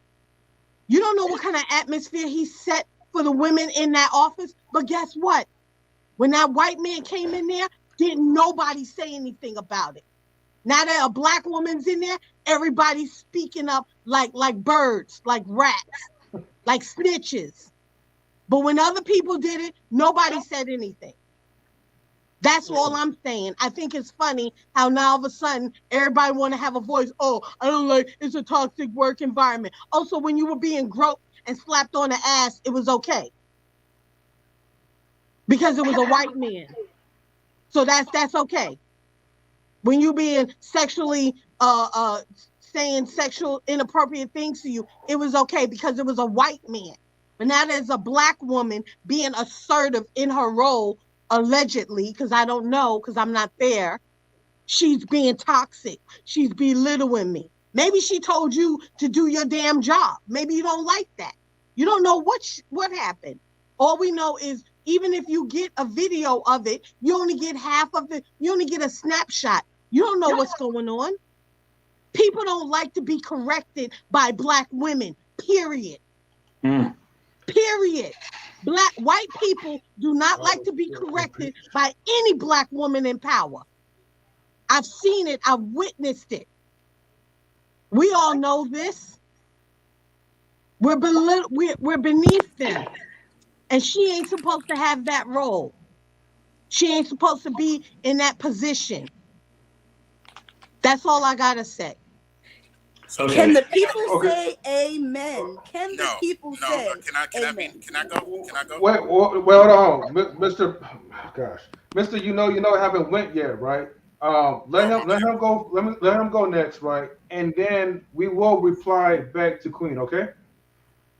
Mr. You know, you ready? Yeah. I want to hear your response. Yes, I think that. I think I'm gonna take the approach of we don't know what's going on. That's the approach I'm gonna take. We don't know what's going on, so I don't know if she's really belittling him. I don't know if she getting at him. I don't know if the work environment is cool or not. I do know that we do face oppression in this country, of course, and I know that we do go through different things. But that doesn't mean that she's not, being mean or being a witch or being whatever, towards her staff and towards her people. So with that being said, I think politics to me is always messy. It's always it's always a crap show. It's always reality TV type behavior that's going on in politics nowadays. Instead of focusing on solving the homeless problem, that's really a pandemic, an epidemic within itself was in this country. Instead of dealing with the pandy. I'm not gonna say the whole word. Instead of dealing with that, instead of dealing with, healthcare and just different things or communities that are in poverty, like East St. Louis and other places, instead of actually talking about the real thing that they should be talking about, which is helping us get these reparations. That's what they really need to be talking about and focusing on. But, and with that being said, I think it's just a distraction to me. It's a distraction so that people are talking about something that doesn't matter. At the end of the day, if she's not treating her staff correctly, then they need to pursue the proper litigation. They need to sue her, and they need to take the proper steps in order to get, the monies and the services and resources they need for being treated poorly. If they can prove that they've been treated poorly, they have documents, they have videos or whatever else. They need to basically add those things so that the general public can know, so that the judicial system can know, and so that the proper steps can be taken, to either remove her from her position or to make her pay a fine or whatever else needs to happen. Or to basically compensate these workers who have been treated poorly. If those things are not going to happen, or those things cannot be proven, then people just need to move on. So either she is doing the wrong thing, and they need to be proper litigation taken towards her, or people just need to move on. And really focus on the real issues. We have enough real issues going on that's way more important than this, and that's what needs to be focused on. And I think in politics, I think that's the problem. And I think people need to stop focusing on these things and start focusing on the real issues that's happening. Because when we take the time to do that, that's when we can start making changes. That's when we can start actually seeing our neighborhoods get better. Instead of it just being gentrified, we can actually see everybody get a piece of the puzzle. Everybody get, basically get, jobs. Everybody get homes. Everybody get other resources that they actually need. Food and everything else. So yeah, that's my take on that. Thank you, Mr. I definitely like what you said. It is a bigger issue than what people are talking about in the media. And yes, it can be a distraction when we're talking about a bunch of nonsense about what this person is doing, what that person is doing. But ultimately, what are we doing for our community?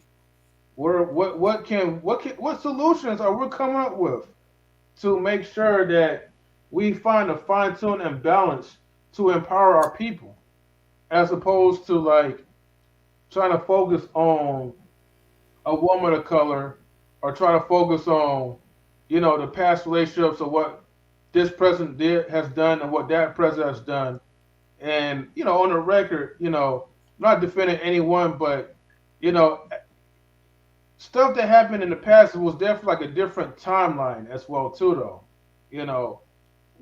If Clinton were to grope someone now, would he get canceled or would he not? He did get impeached eventually. That's what Atlanta Thrasher I kind of pointed out. And shout outs to Daryl Long as well. Go ahead. You guys can highlight it. So shout out to the homie Daryl Long, Everyday podcast by Daryl Long. Please like and subscribe. Peace to you, brother. Do you know what it is, man? Much love, bro. Yeah, and if you want to join in, I posted like the StreamYard link as well too, so we can get your opinion on it. Okay, let's kind of go back, right? Because I know DJ Eddie, and I think Dom had something. Well, Dom said, "Can we get an amen?" You know, and DJ Eddie had something that he wanted to say. Well, check this out. Listen, I agree with some with if you know you know was saying some, but and he said that people are not paying attention, you know, because they're too into the politics thing, and I think he said something similar to that. If I'm wrong, if I'm wrong, correct me. Is that what you said?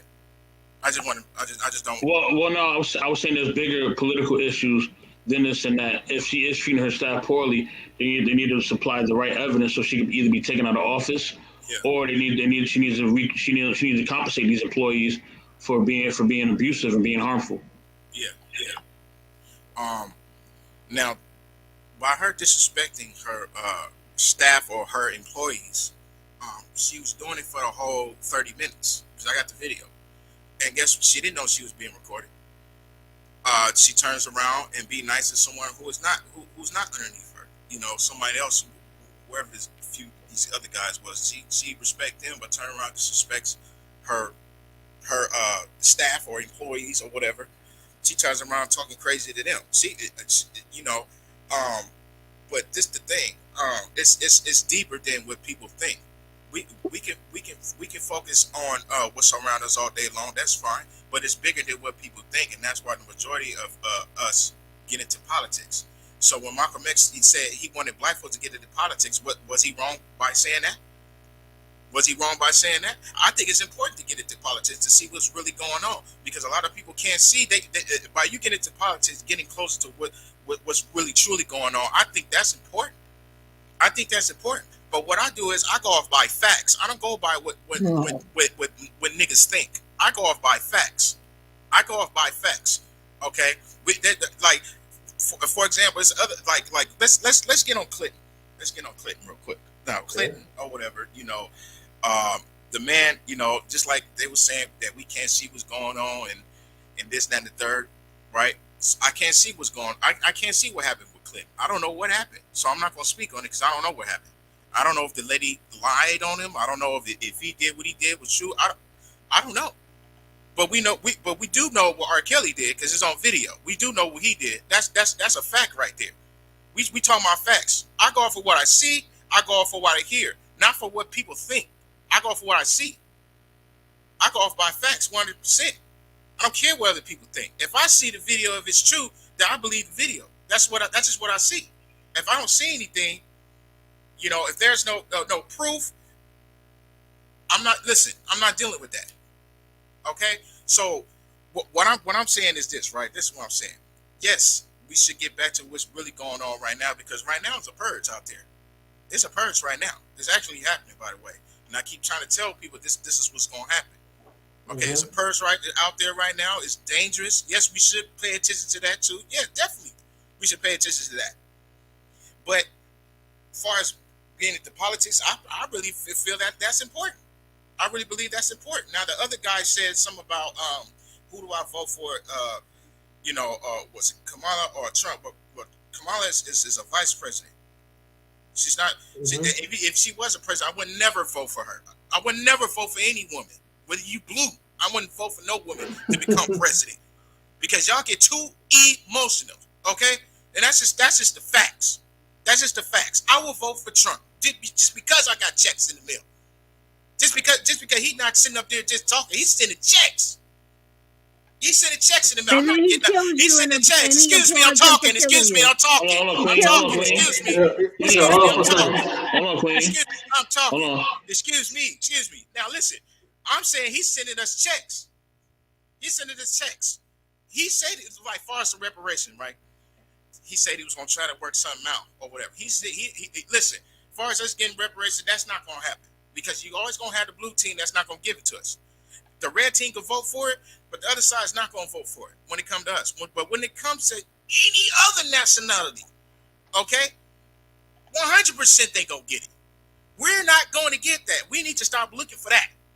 Unless every single person is black around the White House, we might get it.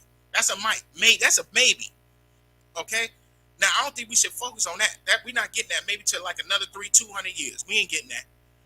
But far as what I'm saying is, I go off by facts. I go off of what I see. I see them checks coming in. I see that. I see, and a lot of times those checks was actually helpful to the people who had their business and helped them out a little bit with their business or whatever they got going on.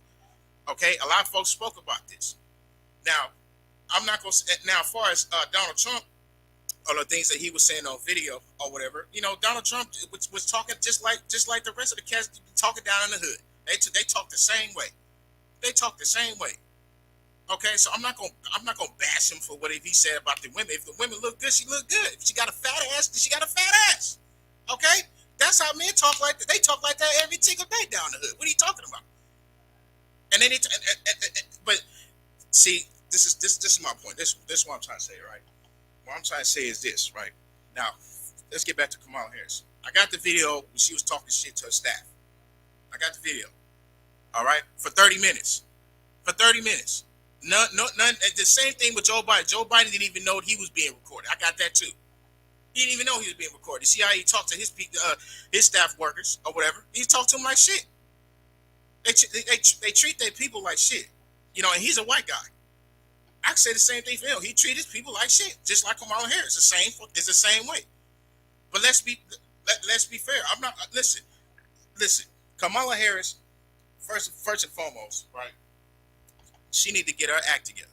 When she set up and said, "Oh, Trump, you became not Trump, but Joe Biden, you became the president. Good job." At that point, when she was sitting on the grass, when she was congratulating Joe Biden, I feel like she got a mental issue. I feel like she got a problem. You're the president of the United States. Come on, man. To me, she got a mental issue. To me, she got a mental problem. Just because he black, I'm not finna sit up there and be cool by her. She done a whole lot of shit. She done a whole lot of shit to the black community. What are you talking about? It's proof in that.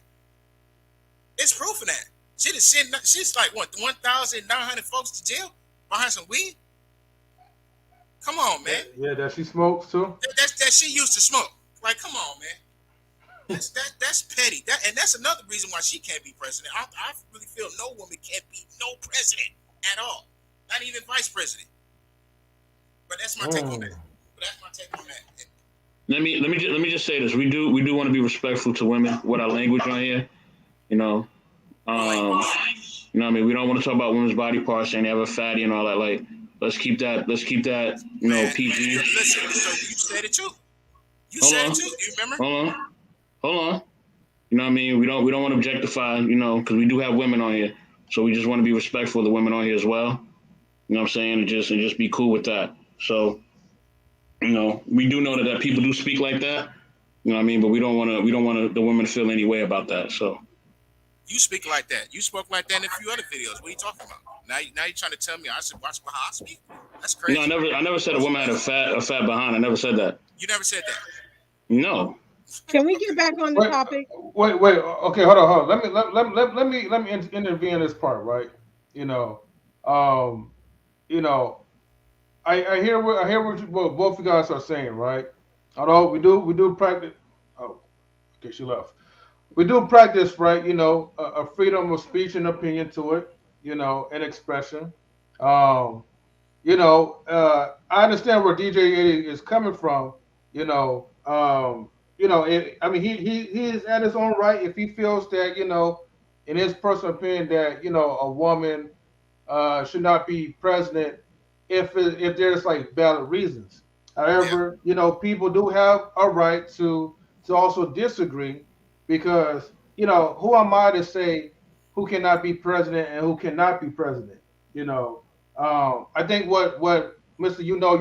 what he's trying to say is, be careful of how people will take it because you don't want people to clip you or take it the wrong way. I think that's where he's coming from. That's crazy, but that's not me saying that the woman has, it's not me really saying. I was really just making an example of what Trump's saying, and the way he talk just like how these cats down here in the hood talk, and basically that's what I was saying. It's just people just get too emotional, man. This is too emotional for me, man. This is conversation. This the man. This the man's house, man. We talking. We talking. I'm not disrespecting nobody. No, I'm not saying you're disrespecting anybody. I just wanted to make it clear. I'm not disrespecting nobody. Come on, man. I wasn't trying to disrespect the women or nothing, but I'm just telling them that's how the men talk. Yeah, we're not saying you're disrespecting anybody. No, not you. I'm just making it clear. I'm just what I'm just making clear for people who are watching, right? Just keep in mind that everybody has their own opinion. There's no right or no wrong answer to that. I mean, as long as nobody's personally belittling or attacking each other, especially within a group or other parties, we get that part. 100 watts. If you want to talk about the conversation, we're talking about surviving Kamala Harris.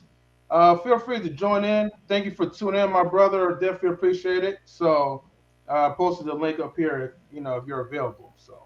Yeah, shout out to 100 watts. The only thing I'm saying, because I'm gonna address this real quick, and it's the last time I'm addressing it. The only thing I'm saying, I'm not saying anybody's addressing anybody directly. Okay, that's not what I said.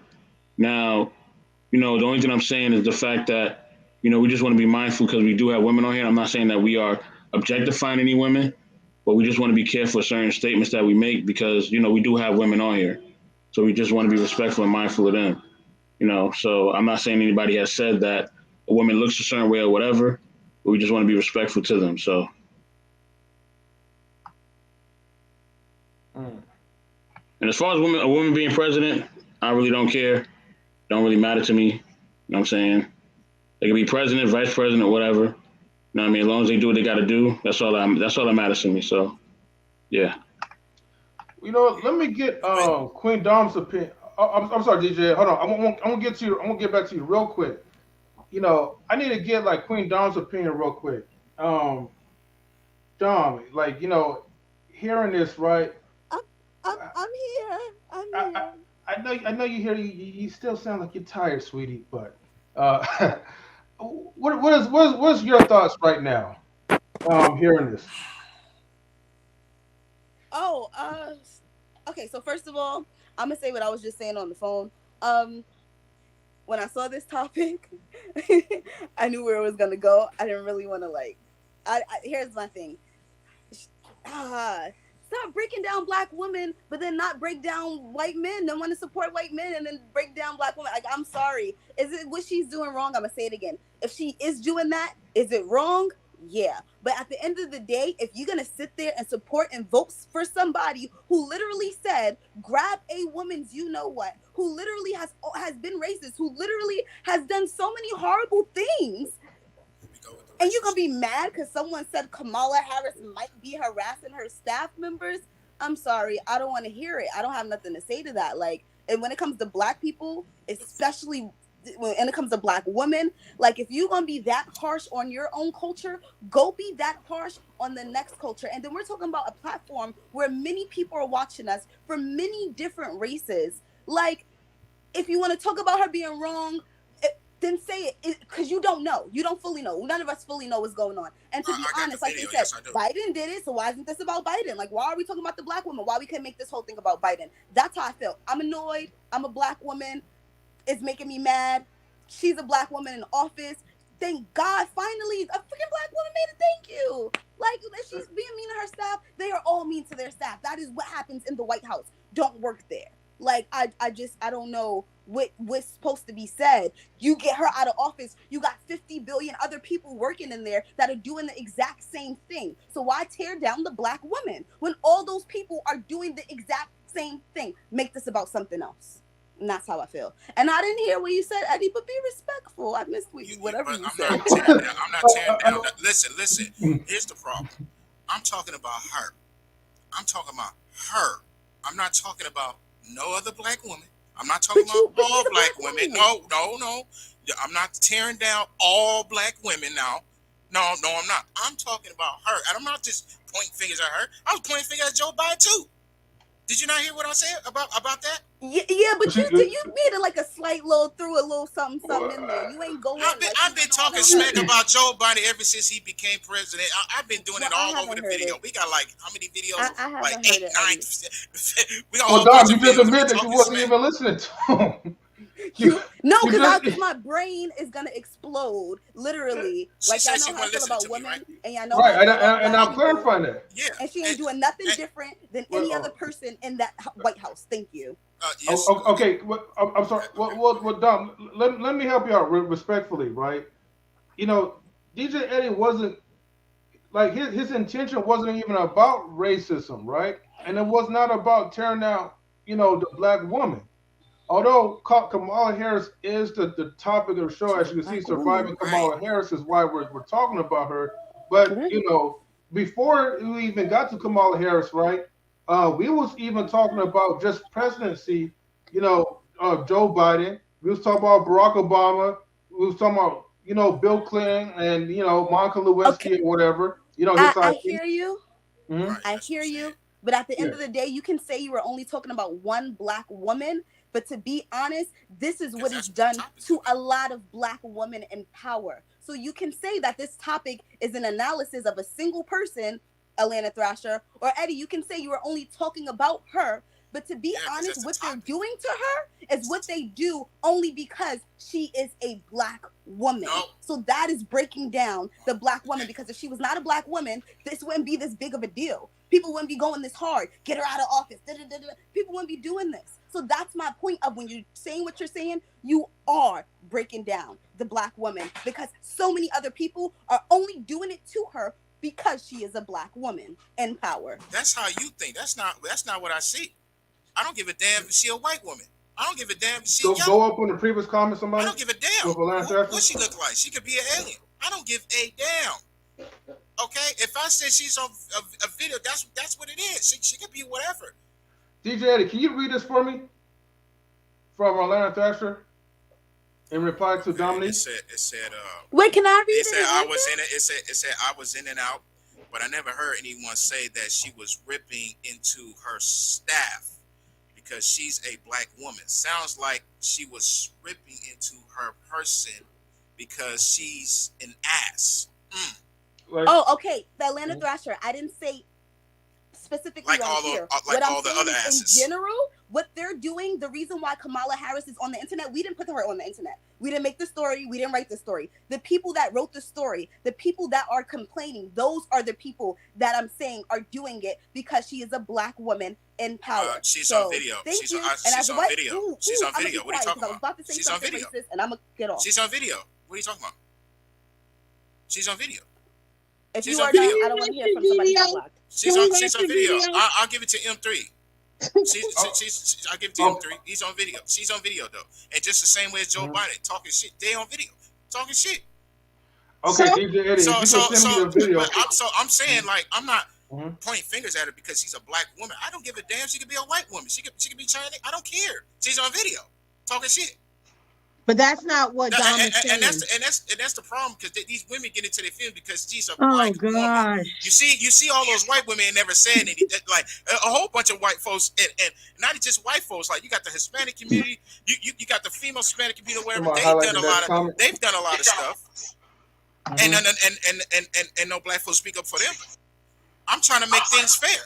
I'm trying to make it fair. If they did something stupid, I'm gonna talk about them too. So don't try to put me in this category like I'm just talking shit about all black folks. No, come on, like female black folks. Like, come on, man, that's crazy. Get out of here with that. I didn't say that. Not all black folks, but you talking about her. That is what it leads to when you're on a platform like this. If that's the reason why 95% of the world is mad at her, and you're also mad at her too, you're just playing into that narrative. No, I'm not playing it today. I got the video. What do you mean playing it today? Okay, we'll play the video because I don't want to go back and forth. You talking about what you think? You talking about what you think? You talking about what you think? I got the video. Okay, I got the proof. I said, why does it matter? I said, why does it matter? Because they all doing it. So why we can't let it go? Because this is the topic. We all know, Dom, why they doing it. This is the job. This is the job. And this is the topic that we're talking about. We all know why they doing it. So it's cool. It's cool. Can we play the video? Because this is. Well, I need a link to the video. Well, he keeps saying he sent it, so he got it. No, I didn't. Listen. Did you hear me say I sent it? Did you hear me say that? He said you were going to send it. What's the problem? No. Listen, no, the problem is y'all women don't listen. Y'all tripping. Y'all, but y'all women don't listen. I didn't say I sent it to him. I didn't say I sent it to him. I just want to make it clear. Yourself. Okay. You always talking about women are emotional. You the most emotional man women on are. this panel. You are the most emotional man on this panel. And you always got your panties in a twist. Good night. Hey.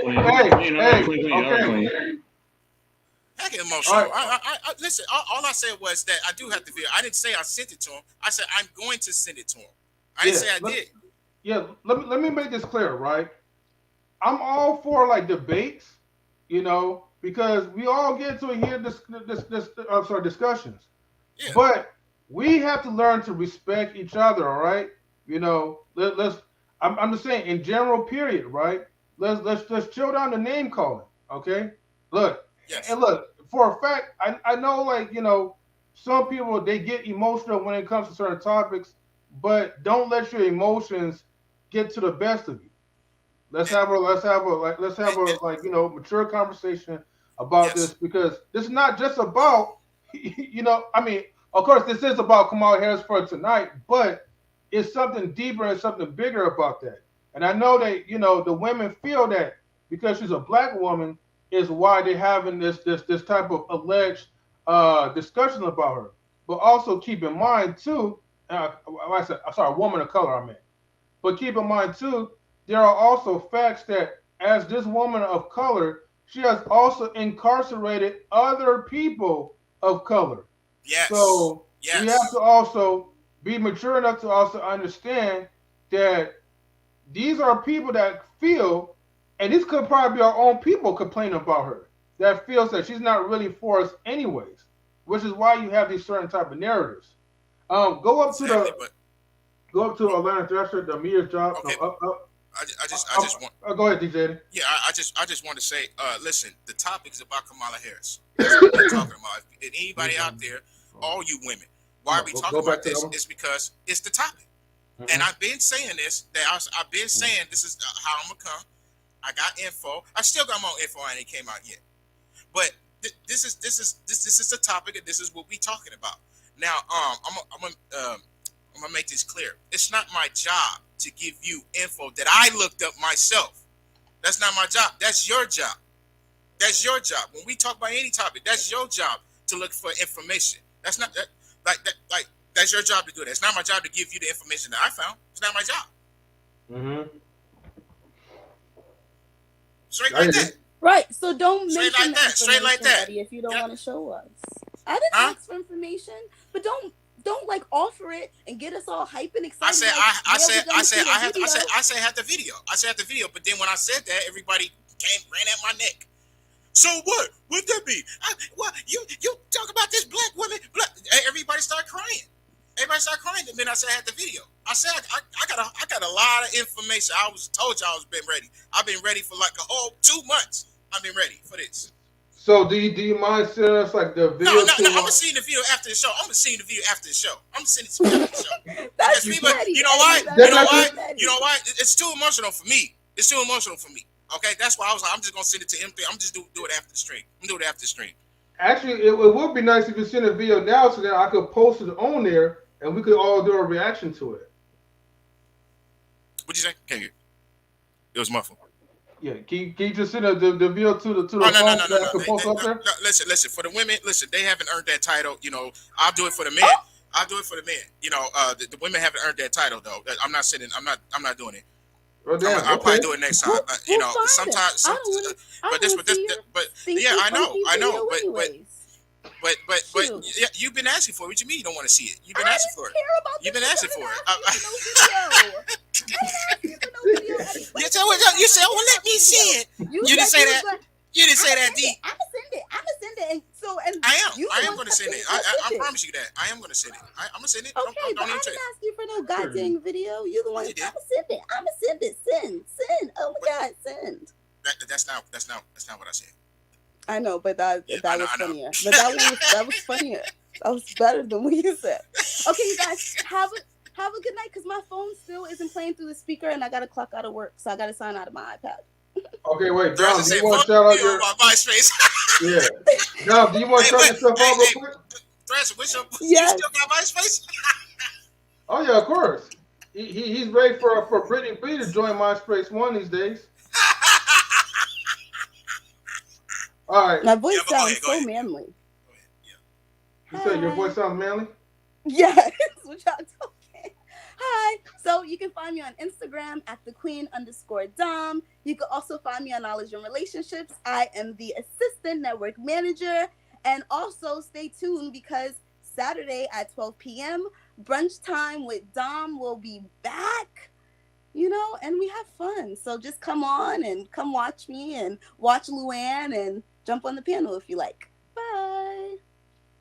All right, Dom. Thank you for tuning in with us. We appreciate your opinions. As always, it's always entertaining. All right.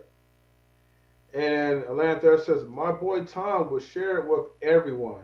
Okay. All right. He also says, if Brittany B saw my MySpace page, my mission would be accomplished. All right. Yeah, that's coming soon, man. Okay. Hey, man, shout out to Atlanta Thrasher, man. He's always shooting a shot. I don't know where, I think Brittany B has been working really hard, man. But, yeah, she's working hard. Yeah. Okay, we are getting close to the time, right? But let me get to the number 3 question, right? And which will lead to number 4. What has she done for the United States? Okay, I think we already kind of talked about that earlier. What has she done for the United States since her role as Vice President? And last is that, do you think that she would have a chance to run president full-time someday, making her the first female, and I said biracial president, but, woman of color, I guess, to be more politically correct. So, what's your guys' thoughts about this? Shooting thin air. Someone's got to hit it. Keep shooting your shot, Atlanta Thrasher. Okay, so I'm gonna keep shooting. All right, let's see. Yeah, what has she done for the United States as a role as Vice President? And do you think that one day she will have a chance to be full-time president? Full-time president one day? Nah, no. Okay. No. But like far as what she did, honestly, I'm not saying this because of the things that negative things she done. I'm not saying this because people think that I don't like her or whatever. I don't remember her doing anything. I don't remember her doing anything. All I do is see her in the press and talking about what she's going to do. I haven't seen her go across the border. I haven't seen her go anywhere. I haven't seen nothing. I haven't even heard about it. I heard some about, only thing I heard about Joe Biden sending one of those stimulus checks to First Lady Tammy said that she got. That's the only thing I heard about what Joe Biden has done. But Kamala Harris, nah, I haven't heard anything. That's my take on it. Yeah, that was something that me and Tammy kind of discussed earlier, but your power is kind of limited as a vice president anyway, so you're right. Sorry, you can only do certain things as a vice president. And that's what we have to kind of be honest, that part. Okay. Mr. We'll be right back. In Atlanta, there says, are you talking about child credit check? Is that what that? Hey, Thresher, is that what that is? I don't know what it is. I don't know if that check is only for if you have a child or not. I'm not even sure. I said that earlier. I'm not sure. Pretty much. I feel like I just heard about it. I don't know if it's factual because I don't know that. I don't know. I don't know if it's factual. I know it's a stimulus check for like what I think. I don't know if it's 2,200 or 2,800. I'm not sure. But those checks has been sent out though. A lot. And the only people I've been talking to is the ones who have kids. They said that they've received the check because from what they say, not from what I say, but they say because they have children. I don't know if that's true or not though. That's allegedly. Yeah. So we'll see. Let's see what else. What's going on? Okay. And then he also says it's not really a STEM check. It's an advance on next year's return. Oh, that's what that is? So Thrasher, do you got to have kids to get that check? Because I want to know, because I don't know. He said, yeah, I got that one. Mm-hmm. They increased the child tax credit, but they give us a forward for next year's return. But the child tax, hold on. But the total tax credit did increase. I've gotten them $250 each a month. To $250 each month. Each month? Oh, damn. See, and that's more incentive to like pop out a whole bunch of goddamn kids though. That's somebody getting like 10. That's somebody getting like 10 kids, man. Damn. Maybe I should consider having children, man. Having 10 of them. Yes, sir. It's based on how many kids you have and their age. Oh, okay. So it is true. Okay. Well, maybe it's true. That's still alleged. Just because he said don't need that as facts, but. But that would be crazy though. Like, imagine a single parent. You have 10 kids, right? And you're getting $250 per kid every month, right? Well, that's pretty much like that's $2,500 a month, right? For 10 kids. I'm 2,500 for 10 kids, I think. Yeah, it went from 2,000 to 3,600. Oh, dang! In half a year, it was advanced to us this year. Dang, see, man. Yeah, look, this the thing though. See, but look, this is why I feel to vote for Trump because I know when Trump get in office, Trump likes to compete. He likes to compete against people. So instead of him getting 36, Trump go raise it up to 6,600, just because he wants to compete. and that's the thing about Trump. He likes to compete with people, man. But I guarantee you, when he get into office, that's he gonna give us more than what Joe Biden sitting out. Right. Mm-hmm. It says, but I think the increase is only for a couple of years. Yeah. Maybe.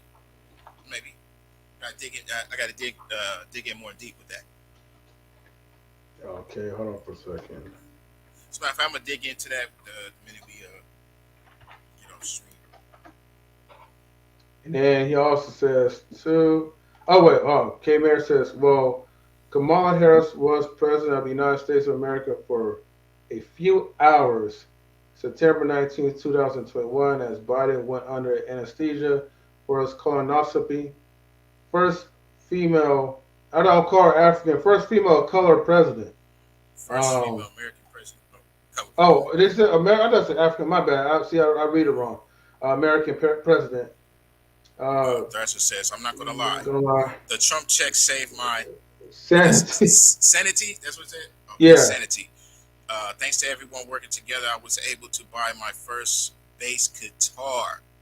It's brought me peace. Hey. Mm-hmm. I'm glad you got that guitar, man. Wait. She said, K-Mayor, why you said Biden is full of it? I don't think she never said Biden was full of it. I haven't seen that part. Let me see.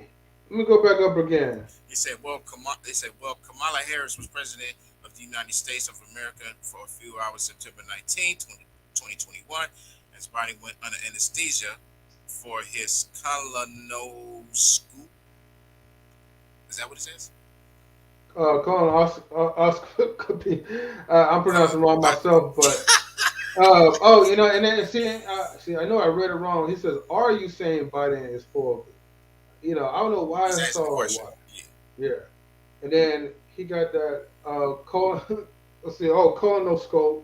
Oh, now, people out there, listen. I've said it once. I'm going to say it again. Now, this let me see, this Vaseline. They are going to make us they're going to try to get us to take it mandatory. Okay, it's going to be mandatory. That's coming. Okay. Now the purge has already started. Damn near. I've already mentioned that. But it's going to get worse. It's going to be a real life purge in a minute. I told the story so many times. I'm telling y'all, it's coming true. Eddie's right 90% of the time. I'm right. He said, "You guys are too high class for me." I don't know where he get that from. Hey, we ain't that high class. What you talking about, Lance Thrasher?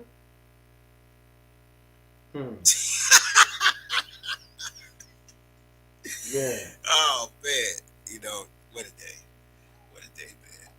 And it says, could you be wrong this month? I mean, I want to be wrong, man. I want to be wrong. But I gotta be right. Oh, if he has 7,000 rooms, all he got, he said, all he got like 6,900. 6,900. Yeah. Thank you for your support, man. Tell everybody out there to be safe, because it is a purge. Okay, it's a purge. I want people to stay safe. I want people to stay strapped or grab a weapon to make sure that your family is safe, because these people are crazy out here. Okay, even during the day, you can be sitting in your car. People can walk up to your car window and bust your window just to try to rob you in broad daylight, in front of the police station if they have to. So I want you people out there just to be safe, man. Look to the left, look to the right, look behind you, look forward. You know what I mean? Make sure you're protected. Oh yeah, most definitely. Let's see. Okay, Mister, like, you got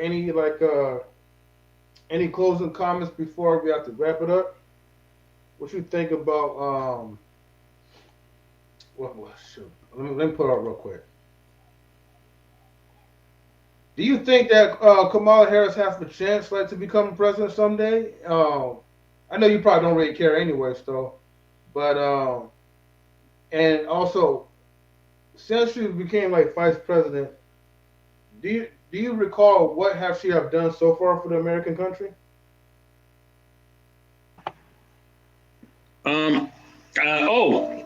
Peace to brother Clarence, what's going on?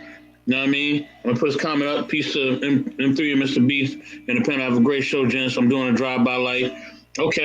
Thank you, brother. Thank you. We appreciate it. Please like and subscribe to his channel. Let's talk the better Black life.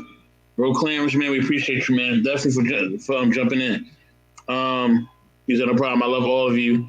I get where the ladies are coming from. Sometimes things feel like a personal job, and I know you guys didn't mean it that way. No, never. It's never personal.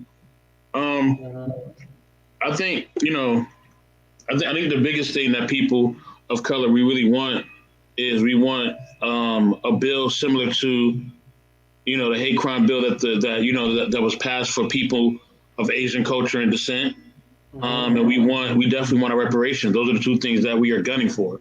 And I think until those two things happen, we are not going to be happy. We're not going to be satisfied because we have not gotten $1 of reparations, and we actually, should be getting those reparations. I think the biggest thing is, I think the biggest thing is just us, pushing for issues that is going to, that's going to really affect our community and just change our community for the better. And I think so many people at times could get stagnant, or sometimes they could lose hope. Sometimes they could pocket watch and be like, oh man, no, we don't give them no reparations, because all they're gonna do is buy Jordan. Well, if that's what they want to do with their money, then it is what it is. I don't know what all the Jewish people are doing with their money. I don't know what all the Native Americans are doing with their money, or whoever else is receiving reparations. but it's reparations that have been received within the millions, within 100,000 and millions by other cultures, and they're suffering, and it makes no sense that a culture that suffered here in this country cannot get reparations. That makes absolutely no sense. It makes no sense that you're paying somebody reparations for suffering for something that happened to them in that foreign land. It has nothing to do with America. They suffer something in a foreign country. The Holocaust did not happen here in America. It happened in Europe. So why are you paying for that? It needs to be that's Europe's problem. They need to pay for that. We don't need to pay anything, but they're getting paid. So that makes absolutely no sense. Pay for what you did. Pay for what you're accountable for. You want to hold people accountable for when they do wrong and when they do the wrong thing, but you don't want to be held accountable for the wrong you do. It makes no sense. So those are the two things I feel like need to change, and hopefully should change. And I think eventually will change. I do believe, hopefully in my lifetime I get to see it. But if not, cousins, nieces, and nephews can get to see the reparations come through. That'll be awesome. And also, I know they want to pass a lot of other laws as far as different gender laws and gender equality and polygamy and stuff like that. But we need our laws passed. We need our hate crime bills passed. We need our reparations passed so that we can move forward and do something better. And I think that's what people are looking for Kamala Harris to do, and for Joe Biden to do, because they openly, pander to the black vote, to the African vote, and they made all these grand promises, or all these they basically made all these imaginary requests and not just requests, but they made all these imaginary situations that they were going to do, and we're going to help the community and all sorts of stuff. So it's like, all right, well, this is what the community is asking for. This is what we need, and until those things are fulfilled, we're not going to be satisfied. We don't want a liquor store on every corner. We don't want you up at another Walmart. We don't want another one to Target. We don't want another Starbucks. You know what I mean? We don't want that. We want you to actually come through and really help us. We don't want another Nike store. We got all those. We cool. You know what I mean? In fact, most of the time, if we can avoid going to the hood ones, we go to the nice one in the nice community, so we ain't gotta be around hood people when we shop. You know what I mean? So yeah, politicians making fake promises, that's new.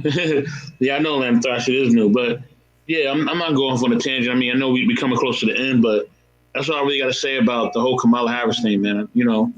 And just politicians in general, step up, stop making these false promises, because people ain't falling for it. They really want the real reparations. We really want our real rights. We want everything to be changed. And until that happens, we ain't gonna be satisfied.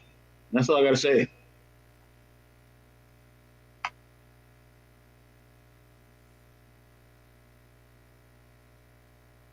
You're muted in 3. I got him. Oh, okay. Can you hear me? Yeah. Okay, thanks. Unfortunately, this is kind of like one thing I would probably never be optimistic about, is because unfortunately,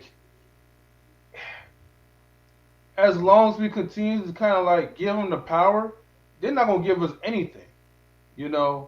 And I feel like the solution is, and it's really quite simple. We have to stop patronizing them. No offense to Larry Thrasher, you know what I mean? Because if you have something, I would definitely patronize you as much as you patronize us. But we're talking about the old heads. Stop patronizing the old heads. Stop patronizing the government. Stop doing these things, right? Stop relying on their money, and start investing your own money for our own people. That is the only way how we could get things set up for us, rightfully for us. They're not gonna give us anything, okay? We're the only race, the only class or group where we really have no power at all, and they could do whatever they want to do with us and get away with it. They can't get away with other nationalities, but they could get away with us, because we constantly give our power away too freely. But that's just my opinion to it. Hopefully I'm dead wrong someday, but we'll see. I don't think I'll be able to live to see that, but I mean, anything could happen now these days, in due time. But with that being said, I do have to close out. It's already close to 8:15, and it's time for me to start highlighting folks. So I'm going to highlight DJ Eddie King first. What's up, DJ Eddie King? Well, listen, you can find me on YouTube, DJ Eddie King. You can find me on Instagram, dj.eddie.king. I want to let the people know out there, the black folks out there, listen, we do deserve reparation, but don't wait around for that. Don't wait around for that. It's too much. There's a lot of stuff going on right now, and honestly, I think it's gonna get worse. But I really believe that black folks should, we should all just, a lot of us we need to chill out. Okay, we need to chill out and stop killing each other. I know by me saying to stop killing each other, it's not gonna really do too much because there's a lot of people at war right now. RIP to Young Dolph. RIP to Slim 400. He just died last night. So RIP to him. It's like we need to stop killing each other, and we need to wake up, man. We need to wake up because before we even ask for anything, we need to wake up first because we killing each other. We need to wake up first. We shouldn't even ask for nothing. We should. You know what we should ask for? We should ask for somebody for help that got some sense, so we can come together and join together and be one united unit, man. One unit, man. Okay, put the guns down, even though it's probably not gonna, do too good by me saying it, but I think that we need to come together and chill out, man, before we even ask for anything, man. We got to respect one another. As far as Kamala Harris and everybody voting for Kamala Harris, I understand that a lot of black folks out there that they voted for just because she was black, though. A lot of y'all did. Y'all didn't even look up the history, which I understand. I get it. I understand she's black. We need to get her in the office. She's with us. But sometimes you can't assume that this lady is with us. Like with the next black president, you can't assume that he's with us. We have to dig up information and see what they've done. We have to see what good that they have done. We have to look at these things. That's what's important. Look. Find information first before making your decision to vote for somebody, anybody, black, white, whatever. Okay, but yeah, that's what I wanted to say. Just shout out to the chat from coming on here.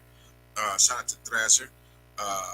Shout out to M3. If you know, you don't know. Shout out to myself. But yeah, go ahead and take it. Oh yeah. I am the music creator for knowledge and relationship. Please hit the subscribe button, hit the like button, hit the notification bell. That way you get recent videos and old videos and new videos. Thank you very much. Thank you, everyone, for being a part of the Knowledge Relationship Experience, man. We appreciate y'all. Appreciate everybody in the comments. You know what I mean? And yes, everybody, let's continue to, just continue to, support our content. Continue to just, look out for new content. We have so many fresh things coming up for you that we cooking up, baby. You know what I'm saying? Can't wait for y'all to see this stuff. We got some incredible, talented people that's about to bring some content, that's about to get interviewed, that's about to do a bunch of stuff, man. And I'm just talking about this week. I haven't even talked about what's coming in the future. And I kind of EQ'd a little bit of stuff, but everything else I'm keeping it perfectly wrapped up like a Christmas gift for y'all. That's what we're going to do. Keep it perfectly wrapped up for y'all so that when we do drop it, you see it, you're going to be like, oh, wow, like they went there? Yes, we did go there. That's what we're doing. You know what I mean? So at the end of the day, y'all, please like and subscribe. You know what I'm saying? Support us. Look out for our new content. Look out for all the new stuff we got coming down the pipeline, man. You know what I mean? We have so many things that you're about to see that we're about to do as a channel, man, as a force. And there's so many things that we just cooking up as a team, man. We even got things that we're doing internationally. We even go to the international markets. You know what I'm saying? We going overseas. You know what I mean? Overseas so y'all can see what we mean. You know what I mean? So, I remember I said that we had a diss track for y'all, but, man, we don't even need no diss track for you, man. You're dissing yourselves. We don't even need that. At the end of the day, at the end of the day, you know what I'm saying? We just gonna continue to put content out there. We're gonna continue to show y'all, you know what I mean, that how we get down and how we support, man. I'm gonna shout out to, the other, give love to the other people out there who's doing stuff right now. On the Block with Jen, shout her out. I know she's on right now. Shout out to eBlack TV. I think he went live earlier. Conversations with King. Bro Clarence, Daryl Long. Shout out to them. Please like and subscribe. Their channels. Bro Clarence channel is I'm gonna see it right now. Let's Talk the Better Black Life. Subscribe to him. Shout out. Subscribe to Daryl Long's channel. Everything Every Day by Daryl Long. You know what I mean? Shout out to 100 Watts. You know what I mean? One Community. Vic Freeze, Chef. You know what I'm saying? Brittany B. You know what I'm saying? Sherelle. You know what I mean? Shout out to I hope I'm not forgetting somebody, man. I'm trying to shout out all the people that's been supporting us lately. Shout out to Jessica. You know what I mean? Shout out to Queen. Shout out to Queen Dom. You know what I mean? Shout out to Luann, Miss Penny Luann. Where you at, Luann? You know what I mean? You ain't come on today, girl. I'm mad at you. You should have came through. You know what I mean? Shout out to Gator Girl. I ain't see you in a minute, Gator Girl. What's up? Master Duck. I'm trying to remember everybody, man. I'm really hoping I'm not forgetting anybody. If I forgot anybody, Truth. Shout out to Truth. Oh no, we last. I always save us for last, man. Okay. So yeah, man. Shout out to Truth, man. I already shout out Vic. I'm trying to think of everybody right now, man. Shout out to everybody, man. If I forgot you, shout out to KA, the KA Experience. Shout out to her, Kay and Kayla, Lauren, you know what I mean? Shout out to everybody, man. Everybody in the YouTube space. I'm even gonna show Lapeef some love. Shout out to Lapeef too, man. Shout out to them too. Lapeef, Anton, all them dudes, JR, Rilla, everybody over there. Courtney, Michelle, everybody. I'm here, everybody love today. You know what I mean? Everybody get money again. You feel me? You know what I mean? So I'm sure love to everybody, man. And of course, I'm gonna shout out my team. Yes. First Lady Tammy. Tammy! What's going on, Tammy? Tammy! You know what I mean? We seen you earlier. You know what I mean? We seen you on here earlier. We know you gotta do something, with the munchkin, you know what I mean? Handle your business as a mom. You know what I mean? Continue to do that. We seen you posting the Facebook videos too, doing little routines with her. You know what I mean? Continue to be a great mom, Tammy. We really respect and love you. Thank you for always being there for us. You know what I'm saying? We really appreciate you. You know what I mean? Shout out to the music coordinator, DJ Eddie King. DJ Eddie King will be cooking up on New Year's Day. He's gonna be cooking up for y'all. You know what I'm saying? And on New Year's Day, he may drop at 12, and then he may come back later on during the day and drop again. Yeah. You know what I'm saying? Just so y'all can really see him and feel him. You know what I mean? And for the New Year's Day, he wants you to understand that he's here. That 2022 is the year for DJ Eddie King. Yes. You know what I'm saying?